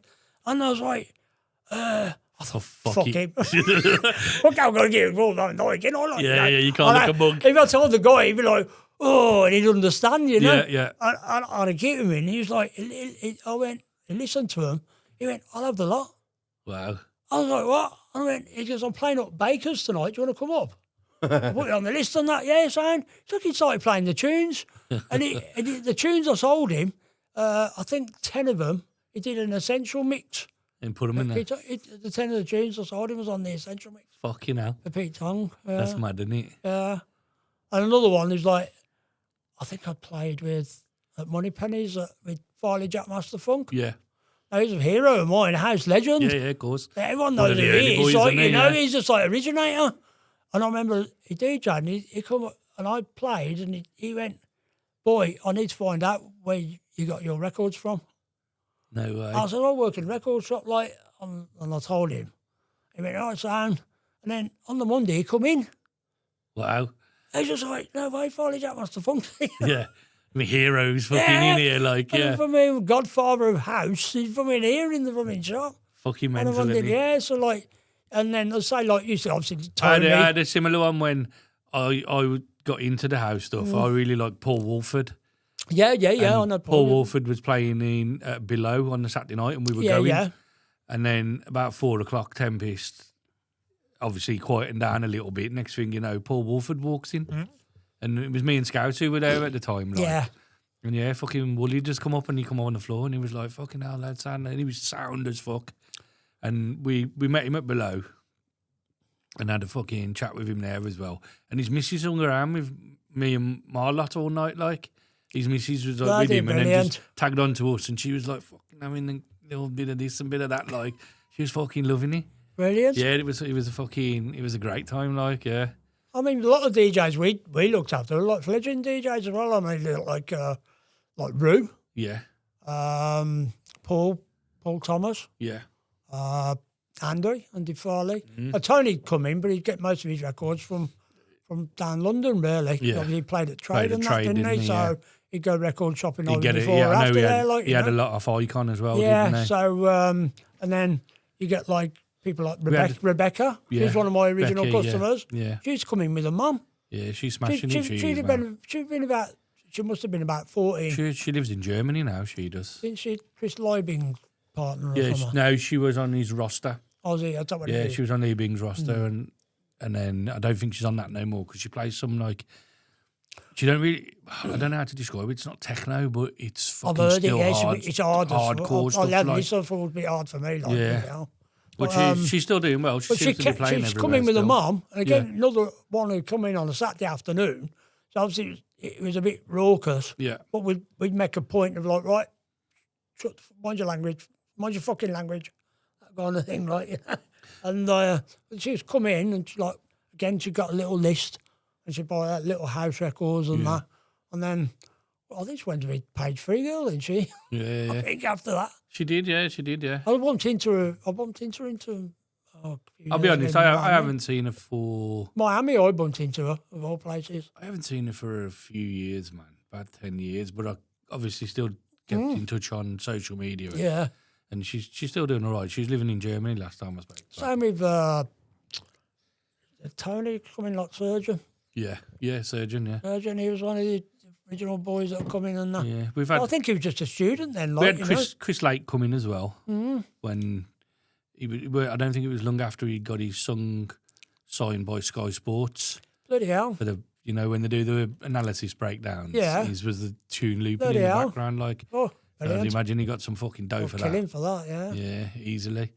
Who were some of the biggest characters that came into the shop and became regular faces? Not like famous people. Oh, no. I mean, everyone was from... Because I remember some local legends and that. Daz D used to be a character when he used to come in, didn't he? Yeah, Darren D. Yeah, it's like silly things. When we got the He computer, used to make me laugh. when we got the computer system up and running, we used to like change people's names. Yeah, we did that, yeah. Put piss steak and that. Yeah. Fuck me. Slateford's the one, isn't he? Yeah, Slateford had one there. He had Slateford. Slateford. And I changed one of them to something really bad, like I fucking... know, so that's who Yeah, we did. So basically, the names are in the system, but once you got to know them, you could get in the system, edit the name. You change it to fucking... derogatory name. Yeah, fucking... Yeah. I don't know, like fucking Dan Dildo Giles. Yeah. And he'd come through the post with their fucking... Yeah. with The mum would see with it. their voucher in, like, yeah. Fucking hell, we used to have a laugh with them, didn't we? We had all kinds of... So, like, because it was like that floor at that time, like, it used to be like lots of different genres in there. So, like, Yeah. there were lots of different Get a mixture of guys people, in. Like, weren't you he? remember Daddy? Daddy. He's dead? I should imagine he was. Yeah, I he's think dead so now. years Yeah, ago now, yeah. somebody He was like, told me not long ago the that old he passed security away. guard or something. Something like that, yeah. He was like, but he knew Marcus's dad. Yeah. Steve, he knew him from like Lazelle's. The Lazelle's days, yeah. But he was only a little kid. Yeah. And he used to come in, he liked his reggae records, and he liked when we used to sell reggae up there, But like, he used to come in and fucking shout a little bit, and he He was a did, bit yeah. of a character, weren't he? He was, yeah. But as I said, Darren D, I used to like Daz when Daz come in. Yeah, That he was sound. yeah. Don't it's funny, think of lots of- anyone else. Oh, lots of mad characters. There's in a few mad characters, weren't there? And you used to get some fucking penises as well. They were the ones where we used to... Yeah. We'd be behind the counter and you'd see them turn around the fucking top of the stairs, and then you'd look at your position on the floor and you'd edge towards the fucking stairs so you could just fuck off. We had one called... Good night for we 5 had one minutes. called... we called him... Me and some called him the Chief. Yeah. And old fucking old Chief's in. Yeah. Like, a lot, because we got through a lot of people in, you know, when they used to come in quite a lot. Yeah. And like, they'll probably tell you the name, but you might tell me the name, I'll forget it straight Yeah, away, yeah, like, yeah. you know, because you had to have so much turnover of people. Yeah. You go, oh, fuck that. You go, all right, mate, or all right, and you go, oh, fucking old Chief's it. So like, he used to come in and go, all right, Chief. Yeah. All right, Chief. So Yeah, he was the Chief. Oh, fucking old Chief's in. You know, or like, so like, he used to change people's names like that. But like, he was a good one. That Chief was a good one. And Daddy. Daddy, yeah. Fucking Daddy. Sometimes, though, you know, when you were busy, you hated it when he come on your floor because he'd stop you working. Yeah, some people Being- are always like that. I didn't yeah. realise you were... It was like game face on it. It's just like, Yeah. Like, And this is the if thing. he's a bit quieter, Like going back to earlier. if he's a bit quiet, he could have 5 minutes and Yeah, have a rattle and that. But sometimes it weren't the one when he got And like he's juggling about 8 people. Going back to like what And we people said go, oh, mate, earlier. you know, try and have a laugh with you. Not now, like, you know. Yeah, I can't do it right now. And people used to think you work in a record shop, you're playing the music on the deck. Yeah, it's it. Yeah, That's the your same job. old thing again. That's And all it's you like, do, yeah. Fucking hell, I wish that was my job. Yeah, exactly. Right, before the downloads and streaming, buying records was a completely different experience. It was. Can you explain the excitement of waiting for imports and discovering new music? Well, like you said, if they turn up on time. Yeah. If they You mentioned that earlier, didn't you? Yeah, you're tied to those. What was that feeling like on a Saturday morning knowing you were opening and 10 minutes before you're like, fucking hell? Well, it was because like you were relying on that record because like you So you've got like one record coming in from, like I say, an import. You know it's coming in. You spoke to the importer on the Thursday, the Friday. They've got an order together. And then you're relying on that 1 kilo record to maybe sell another 5 records on top of that. Yeah. So, okay, I've got this one. Because everyone just wanted the new stuff. But, like, you've also got stuff that was from 2-3 weeks ago. Yeah, you got and, like, you need to sell them as well. That and all, They're not shit. Yeah. But people just wanted, I want new, I want new. And it's like, there's nothing wrong with it. Yeah. So, like, you want to group it with that. That's why sometimes you had customers who were monthly customers. Yes. They were probably better because you could just throw the lot at them. Exactly, yeah. Not like people coming in every day. Week, every day. It ain't happening. Yeah. You know, and also, like, you're tied to those delivery drivers. Yeah. Sometimes the fuckers didn't turn up. Yeah. And you're stuff then. People coming in going, where's the deliveries? I thought you said got records coming in. Yeah. But it was, I've ordered it. Well, fucking I've come uptown especially. You're like, for fuck's sake, I mean, it's not my fault, What do you want me to do? Like, yeah, exactly. Fuck all I can do, is there really? But the excitement of it, like, I mean, it's like, again, going back to me, it's like, exciting me, because I wanted the records as well, like, you know. But you also, like, you're tied to the distributor. That's where, like, the thing with, like, the shop as well, it's not just, like, knowing your customers. Yeah. You've got to have a shit-hot relationship with the You got to know your distributors. distro, yeah. The distribution boys. That's the thing. If you they can make or break you. Yeah. And You the know, thing that's is, what I ended up. That's why. If your distributor's got 50 test presses, he's got fucking 200 shops to deal with. Exactly, yeah. You got to be nice with your distributor. He's going to look after the ones who are nice to you. You want them TPs. You've got to have the best relationship with them. You've got to all be like mates with them. Like when me and Son used to go and meet them, you see. Yeah. And that's probably done us a lot of good. Yeah. Because we go You and have meet a them in personal London or level what. with We it. had and they were mad into football as well. Like Yeah. so, like you can have the banter with them on that. And he spoke more about that than the bloody records. And they go, oh, by the way, they just go, look, listen, I've got 20 of this record in. I'll put it aside for you. I'll send it you. And like, you just trust them on that because you know it's going to be a killer tune, like, you know. Yeah. But you had to build up the relationship with them, you know. So that was key. Andy Stanley, you've mentioned him to me, distribution-wise. Yeah, there was Andy Stanley. There was Tolly, you know, Paul Tolly coming around, yeah. There was a guy called Spence. Now, he was probably the best of the lot. Yeah. Spence, like, he became, remember that track, Dario G? Yeah. That massive track. Yeah, I know that. Well, he was behind that. And he left to should we get Mickey's karaoke? What's the tune? go on there, what's that What's one? the tune? I know which one it is. Tell us then. Sunchime, isn't it? Tell us That's then. it, yeah. Dario G, Do Sunchime. the tune. And when didn't he do It's on the music for the What's football it- and that, weren't he? What's it go like? I It was can't on the remember now. football. I know the tune now. Yeah. Well, he used to come round. He's working for a Marto, and we didn't have a Marto account. Okay. And the one day he just turned up out of the blue and he went, I'm with a Marto. And like going, all right. Baz weren't taking any distributors on. He wouldn't let us. Yeah. So no, you got enough. And then you're like, okay, can I have a quick look at your box? And it's fucking full of killers on it. And you're like, oh no. We need I've all got these. I have to have this account. Yeah. And in the end, I had to go up and see Keith. Yeah. And I go, look, Keith, I have to have that account. We're going to lose out. Everyone else can have a jump on us here. Yeah. It's just like, it's got everything we need. I'm going to make you so much Double money off out of it, this. like, yeah. They had some big fucking labels, And didn't he's they? like, oh. And in the end, he gave in. He just went, oh, go on then. And he's like, oh my God. But like my orders, I relied on them. Yeah. But when Spence left, Andy was working with someone called Network. Yeah. Network used to be like, do all the Brum stuff. Network Records. Yeah. They used to do all that. So like, I knew the Marto guys and they were looking for someone in the area. So I recommended Andy and Andy became the guy for a Marto, like, you know. Okay. But Andy's like, is another old school guy. Yeah. That like, again, they trusted us, but like, me and Son we had a great relationship with Stanley because he used to come round and he knew what we were like. So he'd go, and like, you know, the loading bay by Rackhams? Yeah. So we'd let him park there. Yeah. So what we did, It's where Tolly used to park as well, weren't it? yeah, Up the back. so we'd distract him. So he'd go, right, here's the script.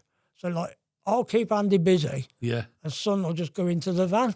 Yeah. And fucking, oh, hang on, Stanley. There's 50 records here. We've asked for 50. They can't have them. They're going to like Hard to Find, the rest of them, or they're going to like whoever, like, Someone you know. else, yeah. Go, No, fucking Stanley, will break your legs if you don't give him sleep.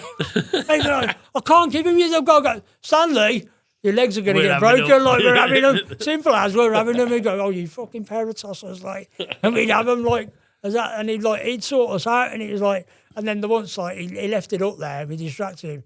Remember the storeroom up the top? Yeah. We had a load of like sleeves up there, like reggae ones. And his son like fucking went up there and like we covered his van. And like reggae sleeves, the whole van, everywhere. And he come up to us there, and his van was just full of these sleeves. And then, but that's the relationship we had with the guys, like, they remembered us, like, you know. Yeah. So that was a funny story there. So what about funny stories from behind the counter? Is there anything you can recall happening in the shop? Oh, God, there's a couple of, well, there's a couple of funny, well, one's not so funny, but one of the guys called Little Man. Yeah. He's a young guy. He's into his bit of very experimental stuff on that. And we used to send him out for the sandwich. He was a sandwich boy, really, like. But he did know his stuff on that. Yeah. It's first time it probably freaked me out, like, really. It was like, man, you know, all the records on the floor and stuff. He's got piles everywhere and that. Yeah. But when he was epileptic, and he got his driving license. So one day, like, we'd sent him out for the sandwiches. And they'd come back and they got the order mixed up. And like I think he was vegetarian or something like that. And I think, I don't know, that he got like a bit of cross contamination going on. He could taste the bacon on his sandwiches or like that. Right. And we were fucking pissing ourselves, like, you know, laughing, like, oh. But he had a bit of a meltdown about it, like, and then all of a sudden, like, he just he flipped and he started having an epileptic fit on the floor. Fucking hell. Just in front of us, like, it's like the maddest fit. I've never seen anyone have a fit before, like, No. you know. And like, the records went flying everywhere. And we just thought he was having a mad, we thought he was taking the piss. Yeah. You know, because his sandwich was wrong. Yeah. It's taking a bit extreme, Was wasn't it? Like, he- you know, but like, Was he flipping like fucking badly, like, shaking yeah, and the that, fucking records went Yeah, flying yeah. everywhere. And then we realised, hang on a minute, so My It's only sister messing had about and, like, epilepsy, but she had the one where her eyes just went backwards and she fell. frightened us, like, Yeah, you it's know, and like, fucked, I had to man. get on the phone. So he didn't know what to do. We were like, I mean, Yeah. really early 20s, I mean, birthday train, you know what I mean?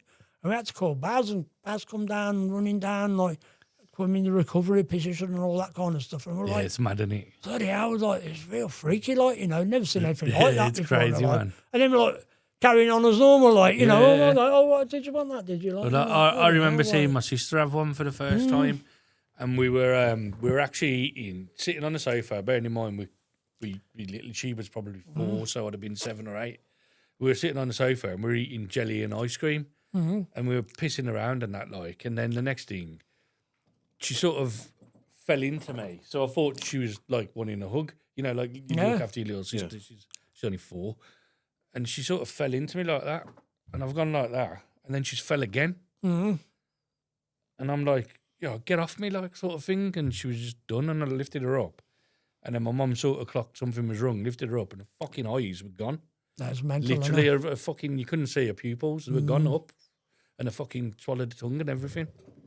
It was fucking horrible, man. Which is a shame for this lad, like, he never worked again then. No. He never worked to come back, like, That's a after that. shame, It was a shame, because, like, they come out in the ambulance, come and all that. Him, like, I think that's called his mum, and it was horrible, like, you know, and he's obviously... Yeah. And at that time as well, the shop, Weren't nice. the shop, like, I know, like, we had a laugh and a joke and that, but sometimes it's a bit stressful, wasn't it? Yeah, it could be. It could be You know, stressful at times. it could be man, yeah. stressful, like, you know. You got this to do, Especially when and you're that at, to do. you know, you I mean, we were younger then, so you're going out partying as well. And Yeah, Monday you was fucked. you're tearing it up, and you're like, and then, you know, we go to Windsor. I mean, we're payday on the Friday. We go to Windsor, Windsor. won't we? Yeah. Windsor, right, here we go. What are you having? Saturday, Like, you fucking come in, you're still pissed. yeah, exactly. You know, and like, so it's like a work hard, play hard kind of mentality. So that guy, like, doing that is obviously built up, and it was a shame, like, you know. Yeah. Another one we had was, like, with Jerry. He used to be the shop manager, like, and he was the first one who worked with me and son. Yeah. He was there basically, like, to babysit me and son, because, like, we were only Yeah. probably, like, I mean, tearaways, really. Yeah. And, like, so, like, made sure, like, we didn't remain too mental. But he used to, if he were on the phone, and, like, you know, when he used to wear all this mad gear, like, it looked like you know, like see, like an Eastern European guy, like Yeah. with like stuff from the 70s. And Yeah, that. yeah. He looked like that then, Yeah. right? He's got this maddest gear you could ever find, like, you know. Constantine. Yeah, he's like, Constantine. Yeah, and he was like, and he's like, and he's from Coventry. He come from like a Mad Brothers or Irish Brothers. Yeah. There's about 5 of them, and they're all mad as hatters, like, you know. And he used to be there, and he used to be on the phone, because everything was phone related then. So he'd go, "Oh, can you play me this record?" He goes, he spoke a bit camp. Yeah. He weren't, but like he just spoke a bit camp. And he went, "Can you play me this record down the phone?" And he'd be like listening to the old bastard record, and we got like cues and that. Yeah. Jerry, all right, man. So the one day, like we thought we'd teach him a lesson. He looked a bit scruffy all the time, and he had his shoes, and like his shoes laces were always undone. So the one day, me and Marcus, we got like a staple gun, Yeah. and there was always one hanging around pinning sleeves up and that, and we pinned his shoelaces to the floor. When he was on the phone. How we never noticed, I'll never know. He was on the phone listening to his tune and that. So we did his laces on the phone. And we thought, oh, just come out. Like, the thing, like, when he come off the phone, he ripped off his shoes off. His fucking shoes was on the blooming thing. It done him that good. And his shoe come right off. Shoe come, he went flying, headbutted the counter, knocking the records everywhere, like. And you're like, going, fucking hell, what the fuck? Fuck me, man. But it was all tormenting. We're like another one as well. He had this car, and we're like, I don't know, he's parked it where me and Mark's parked ours, and like, he's one of them cars we could get into it. So we nipped down on our brake and that. Yeah. And we'd managed to like Lollipop steer it. stick it. Yeah, exactly. To the other side of the car park and that. One day we got a shopping trolley. I think we put that on top of it. Things like that.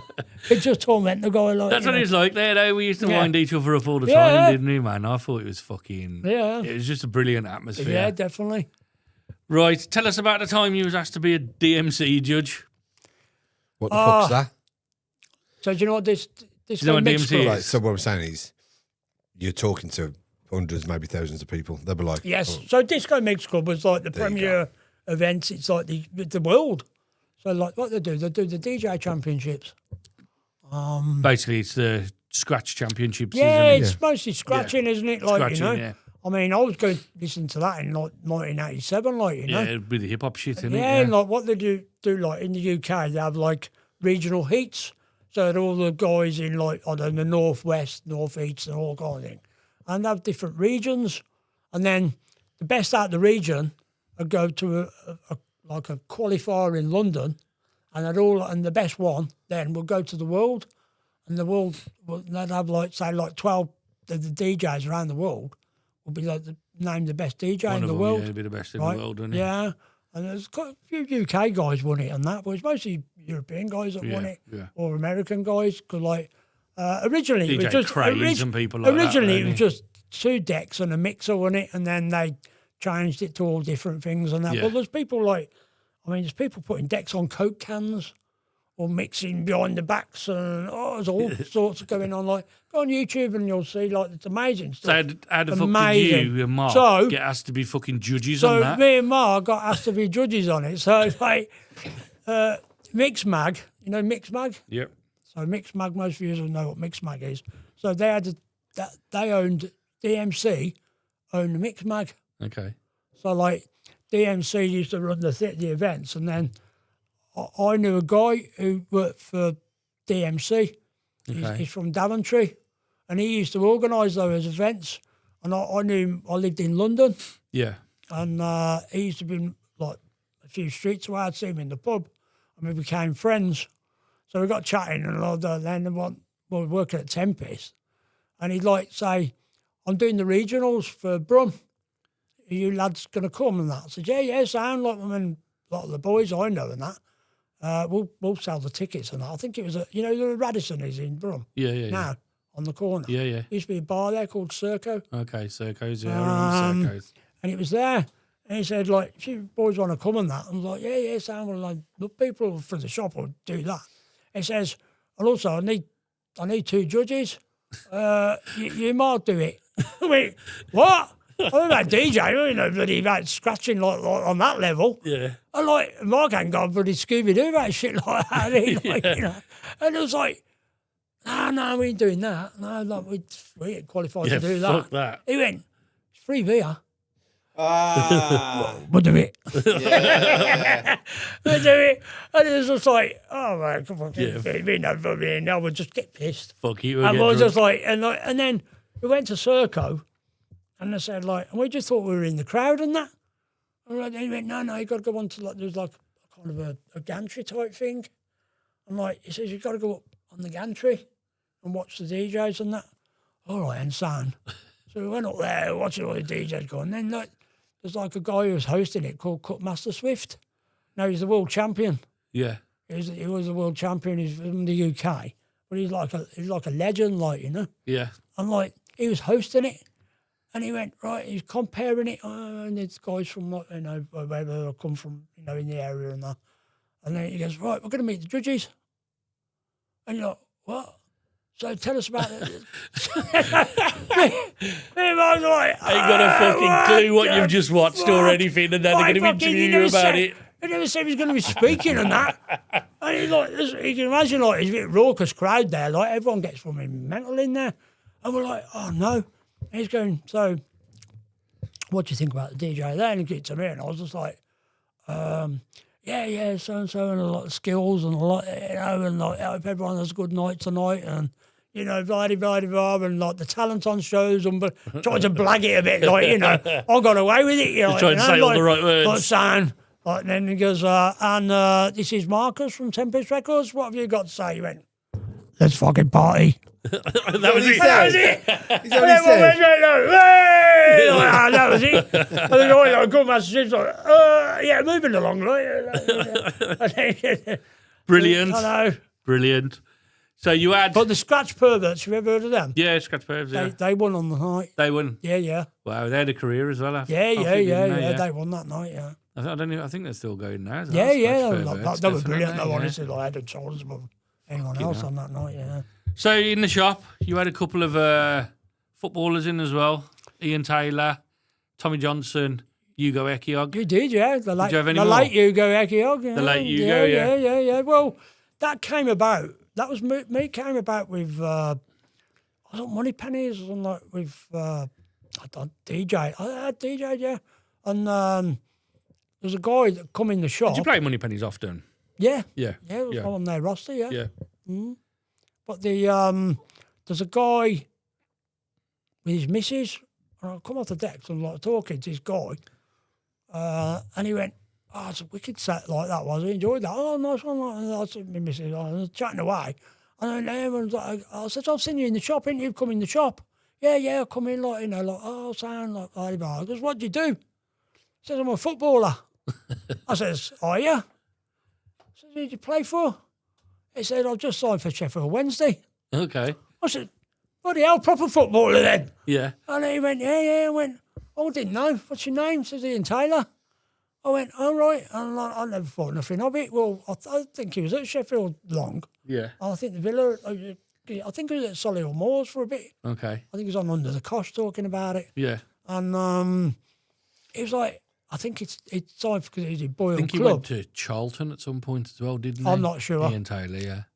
So he's like, he's in the shop. So he obviously got to know us then. And then he come to the shop. Well, obviously, like, Marcus was a massive Villa fan, wasn't he? Yeah. So he started coming in going, we knew I was a Blues fan. And he'd go, oh, Blue Nose. Yeah. And he'd come in, he'd bring the lads with him. Yeah. And, like, obviously, we were just, like, playing up. But, like, Blues were, like, I think Blues were in the 3rd division then, or Division 2. We were like, my man. So, like, Give grief. Yeah, so, like, just give us grief. All the Villa fans would get, all the Villa players would give us grief. But he used to, fair play, he'd bring the money, he'd bring the players in, by the tunes and all that, like, yeah. Mad. I know. Was it just them three, or can you think of any more that had come in? Football players. Yeah. Well, there's a few Blues players come in, but, like, man, well, they didn't have a lot of money then. Did Aleski ever come in? Because did he play for Villa at one point? He played for Blues as well, didn't he? Oh, was it Blues, weren't it, played before for Blues, Liverpool? Yeah. Yeah, he played for Blues after And I know that. he liked to DJ. I'd imagine he might have popped in at some point. I don't know. Before other footballers probably came in on that. But, Yeah. but mainly the Villa ones, really. Right, looking back then, Did you realise Tempest was going to be such like an important part of Birmingham's dance history No, not when the you time. first started there? No. We want to I think when you first go in, you go in with that kind of halcyon kind of attitude, call in the record shop, and you tell people, wouldn't you? And they'd go, what do you do? I work in record. Oh, wow, brilliant that is, and you think, oh, don't know the half of it, fucking does. See me on a Monday morning with a vacuum man, Yeah. But no, it used to be, but our idea was we had a healthy competition, shall we say? Yeah. We'd want to be like the best that we could in the area, and I think how we stood the test of time is we had Keith's backing. Yeah. Because he had the financial clout, didn't he? Yeah. And he had trust in you. Yeah. And I think he was, to give trust into a guy who's 23, 24, Sam's son is difficult thing to do. That's a difficult thing to do, and because obviously music was changing, and obviously Keith didn't. Yeah. The people wouldn't have bought records off Keith, and he knew that. That's when he needed the faces. I think I'd done I think it was 7.5 years I'd done in total. 7. And I never had one incident with Keith. No. He's just a fucking sound geezer. No, don't get me wrong. He'd come down, he'd be frustrated. I'd heard from he'd be previous frustrated, staff and he'd be that he could have been a bit. He could fire. He could have a go and he could fire when he wanted needed to. But I never had a single. It was never. Not one running. It kind of left you, Me and Mark had a couple making the money. Keith was never. As long as you're making the money, but that trust, and they'll say but we had that financial thing where I remember once it was a Christmas, and again knowing the distributors, remember Robert Miles' Children? Yeah. That was the biggest tune in the world at one point, Yeah. And it had just got signed to Deconstruction, I think. Yeah. Over the Christmas, but it was on Platypus before that. Now the guys who were distributing that, they told all their stock they weren't allowed to sell any more stock. Yeah. But there's always a way. Yeah, of course. There was a guy there that we knew from that warehouse. So I've got 500 of them. Well, they go over Christmas. Yeah. Right. Ain't going to get released till February. Yeah. Right.5 I've got 500. I'll have them. Right. I'll have them at 260s as well. Yeah. £2.60, not fivers or tenors. Yeah. I'll say it the normal price. We'll have I them. bet that smashed it. Came in. Keith, that's the only time he ever come down. He come down, he went, Carl, can I have a word? Yeah. Went to, I think the record company have messed up. They've sent 500 of these records. Is it a mistake? I've got to do a return for it. No. What? No. I'll sell them. Fuck you. He went, because it's 500 records, and you see 500 records, there's a lot in it. Yeah. Right. And he went, well, you better make room for them. So I had to take, the bottom row of records. I had to kind of organise all the records again. And that bottom row was just for Robert Miles over Christmas. Yeah. It was massive though, wasn't it? Yeah. Tenors we sold them for as well. Fuck off. Yeah. Wow. No. Yeah, that's mad. But we had a few like that, You could do that with some of the test presses and stuff, couldn't you? You could do. If it ain't coming out for 2 months, people will pay a tenner for it. If you knew the right guy, he could get it out of the warehouse for you. Yeah. And that's how we tried to do, kind of get the step on somebody else, because we had that financial clout. If we could have, say, the Andy Stanley thing earlier, say, if someone had, a record distributor had 50 records to give you, and he's got to give 10 to each shop, blow that, we're having the 50. Yeah. The other shops ain't having them. Yeah, we're having them. And we'd always say to him, you're coming to us first. Yeah. Don't go anywhere else. Yeah, we'll find out, because our other customers all the customers came in with bags, didn't we? Yeah. And the first thing we did, they'd go, can I have a look in your bag? What did you buy from there? Yeah. Not being a prick or anything. Yeah, you just seeing if you've got see it. if they've got something you haven't got. Yeah. You think, I need to get that. Or what have you. It was like that, wasn't it? Yeah, mental. So if you had to pick one memory from Tempest to sum up your years there, what would it be? The memory? Oh, God. There's a few. I'll tell you what a really fond memory I had was those Friday nights when you finish work, and the boys would be like, you were a lot younger then. You were I mean, Scouts and that. Yeah. They were like just come out of like uni and that, hadn't they? Yeah. You know, and they would have a pot to piss in and that, and then we go, right, we're coming to the pub. Yeah, we're going to Windsor. We're going to Windsor. It's gone Corny O'Neill's now, isn't it? Is it? You seen that? Nah. I know, yeah, it's got one I've all been done down up there for years, no, man. nor me, but I just saw it on came up on. We used to go Windsor after work. Fine. Fucking, what was it, 6 I o'clock? got my pay packet out and I go, right, I'm getting, because I was like older. Yeah, I'll get I the go, round I'm getting the rounding. So with son, Yeah. we'll get the rounding for the lads, because the lads didn't have much more, they were on less money than us. We'd leave there at about 12:30 on the night, wouldn't It we? would, yeah. Yeah. We still You make it start into your work. fucking break. And you start to come to work. Yeah. You've been to the bar with the gaffer. We'll take He you to the knows- pub. We he's know drunk. where you are. He's drunk. Yeah. Everyone's drunk. Yeah. If he's coming to And it work, was you're like coming that. to work. Yeah, so it's just like a collective thing, wasn't it? Yeah, you couldn't have Saturday like, off. yeah. Saturdays, you have Saturday off, you're fucked, mate. No. Saturdays was your fucking busiest day. I don't know many times in my career there I had a Saturday off. One of them I did. I got one off, Euro 96. Yeah. When we played, England played Scotland. Yeah. And I managed to get the Saturday off.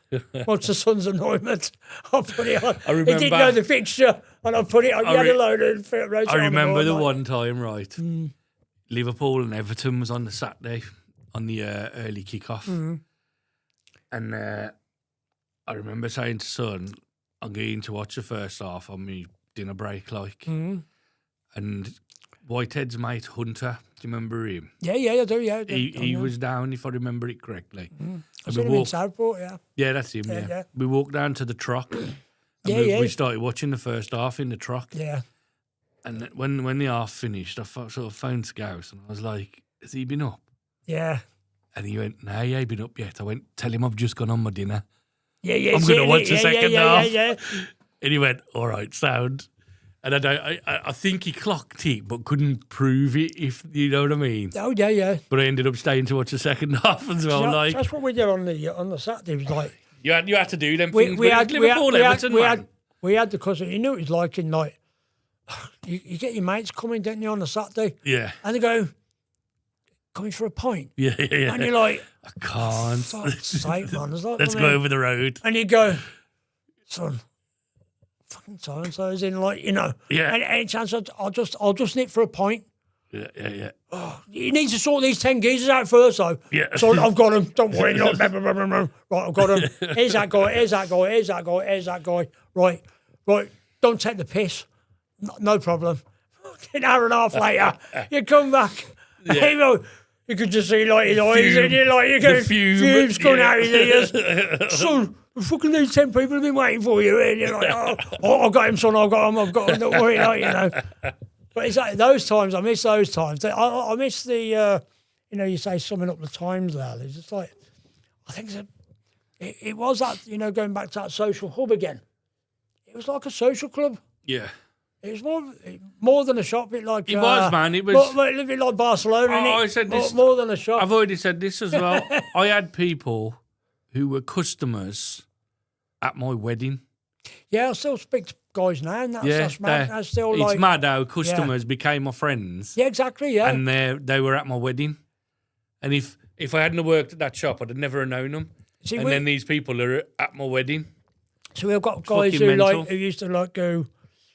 We go out for drinks with and that, and like me and Marcus would sometimes we'd go like, "Oh, well, we arranged an unofficial Christmas party once." Yeah, but we'd invite our favourite guys from the shop, and they were all a mishmash of people. Yeah. But say, "Wait, look, we invited you," and go in, everybody gets invited, and but it's the fact of I still speak to those guys now, and they still have.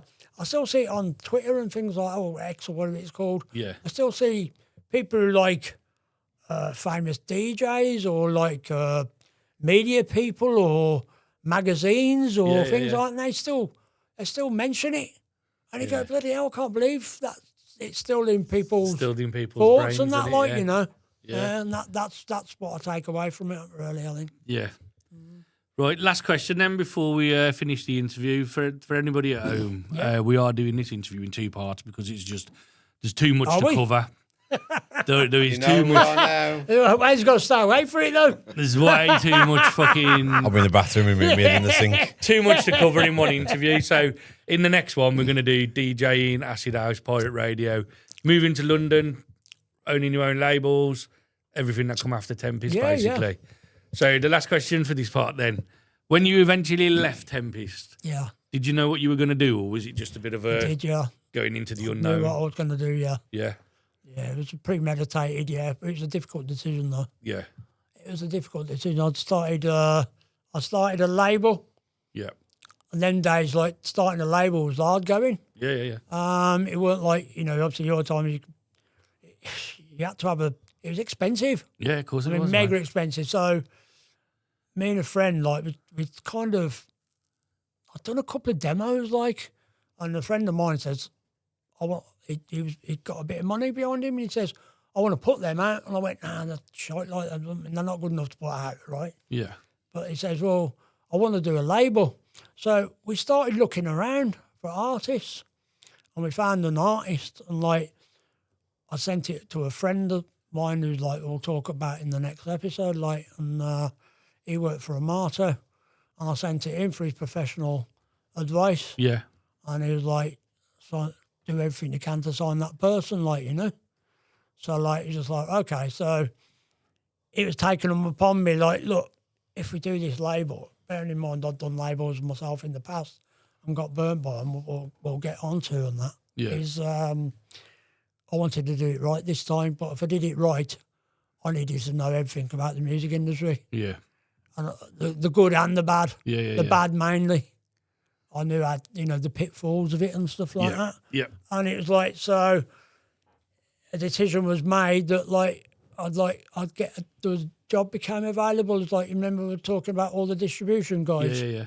A job became, the guy who's, like, kind of one of my mentors, like, he left his position. Okay. And he said, there's a job here for you. If you want that job, if you want to do it. I moved to London. Nice. And I'm doing it. And also it gives me a shoe-in to learn how to distribution works, how record companies work, how everything works. So Fair I play. made the decision, and it broke me heart when I told Son and Baz, and Baz said, we want you to make you shop manager. Yeah. We want to keep you, we don't want you to go. Yeah. But it was already like, I'm going, done. Yeah. It's got to be done, like, Once you get into your head, that's it, innit? Once you've made your unfortunately, decision. I'm that kind of guy. Once I get an idea in my head, I've got to see it through. Yeah. Even if I fall flat on my face, I've got to do it. Yeah. And it's just like, I'm going to take that leap of faith and Away do you it. go. It was an hard one to do it though, Yeah. because I've been there so I can long. imagine, and, like, man, it got would have been an ties, and we had a leaving party. How many years did you do in the end? This is 7.5. Tempest? 7.5, something like that. Yeah. Yeah. When But, you like, said what you'd done, he said he'd done pretty much the same. Yeah. and then we had our leaving do in the square peg, and Son, like, had invited, and bearing in mind, like, you didn't have, like, social media then, he managed to get hold of some of the guys I'd worked with in the past Brought 'em and in as invite well. them. Wow. And because, like, John Slowey, I'd got to work with John. John Yeah. came to the shop. Okay. And John had got paranoid that I was leaving because of him. And I got to work with John for 18 months. It was like working with, like, Ronaldo, like, Yeah, you know what I mean? He's like, I'm working, like, and I told him that. Someone you looked up and to he was and just that, like, I can't believe you said that, like, and he got tears in his eyes when I told him. I said, Fucking like, hell. you're my mentor and that. But that leaving party, that was difficult, that was. Yeah. It was just like, and all my customers as well, they'd all done a card. Yeah. I still got it home somewhere, and they'd all signed it. Mad. I know. Right. Wayne, you want to finish us off then? With what? That's it. Is you listening? We're finishing it there, and we're going to come back for part 2 for the rest of it. Right, I'm not going to say thanks for coming because we've I'm got going to two say parts. thanks for coming. Thanks for coming, Carl, and we look forward to doing the second part with thanks, you. Right, gents, yeah. thanks for coming, Carl. We'll Fucking see you in brilliant. 30 seconds when we carry on. I thought it was the second part. I thought I'd go away for a few hours. Right then. Again, thanks for Carl for coming on, but we're going to have him again in a minute. So if you want to check out our sponsors, go onto our website, rantingravingpod.com. You are the sponsors. Hackles and Co. Hackles & Co. and Asset Insights. And also, I'm going to add myself on there now. So I'm going to get my website on waynescottfox.com. It's not really a music site anymore, but I want my website put on to help push my business. So There we go. just check out the website, waynescottfox.com, or our own personal website, rantingravingpod.com. Yeah, everything will be on rantingravingpod.com. If you want to join the Patreon so you can get the shows early and help us support the fucking bills. support it, yeah, that's the one. Yeah, if you want to get on the Patreon, starts from £3 a month. Go over to patreon.com/the Ranting and Raving Pod. Any help you can give us over there would be great to keep the lights on here. Yeah, we've been going over a year, and the costs are touching $1,000 a month. Really? We don't really earn any money from It's getting bigger. Seriously? Yeah, we don't really earn any money Bloody from hell. this. So we're fucking desperate for. We get a little bit from sponsors and Patreon, but it's like, That's You know, nuts, isn't it? yeah, it's fucking eating. And the Patreon shows going forward, are going to be, that's where me and Wayne do our shows and we talk about stuff other than music or thought you wanted local to sell it. stories. I thought you wanted to sell it. I know, yeah. It's just fucking, they've all It's just a gone, shame fuck only that better shit one then. Right, we will see you into- next time. Bye. Bye, driver. I've got to stick my head in the sink. Bye, driver. I'm dying. I'm going to put my head in the sink of cold water.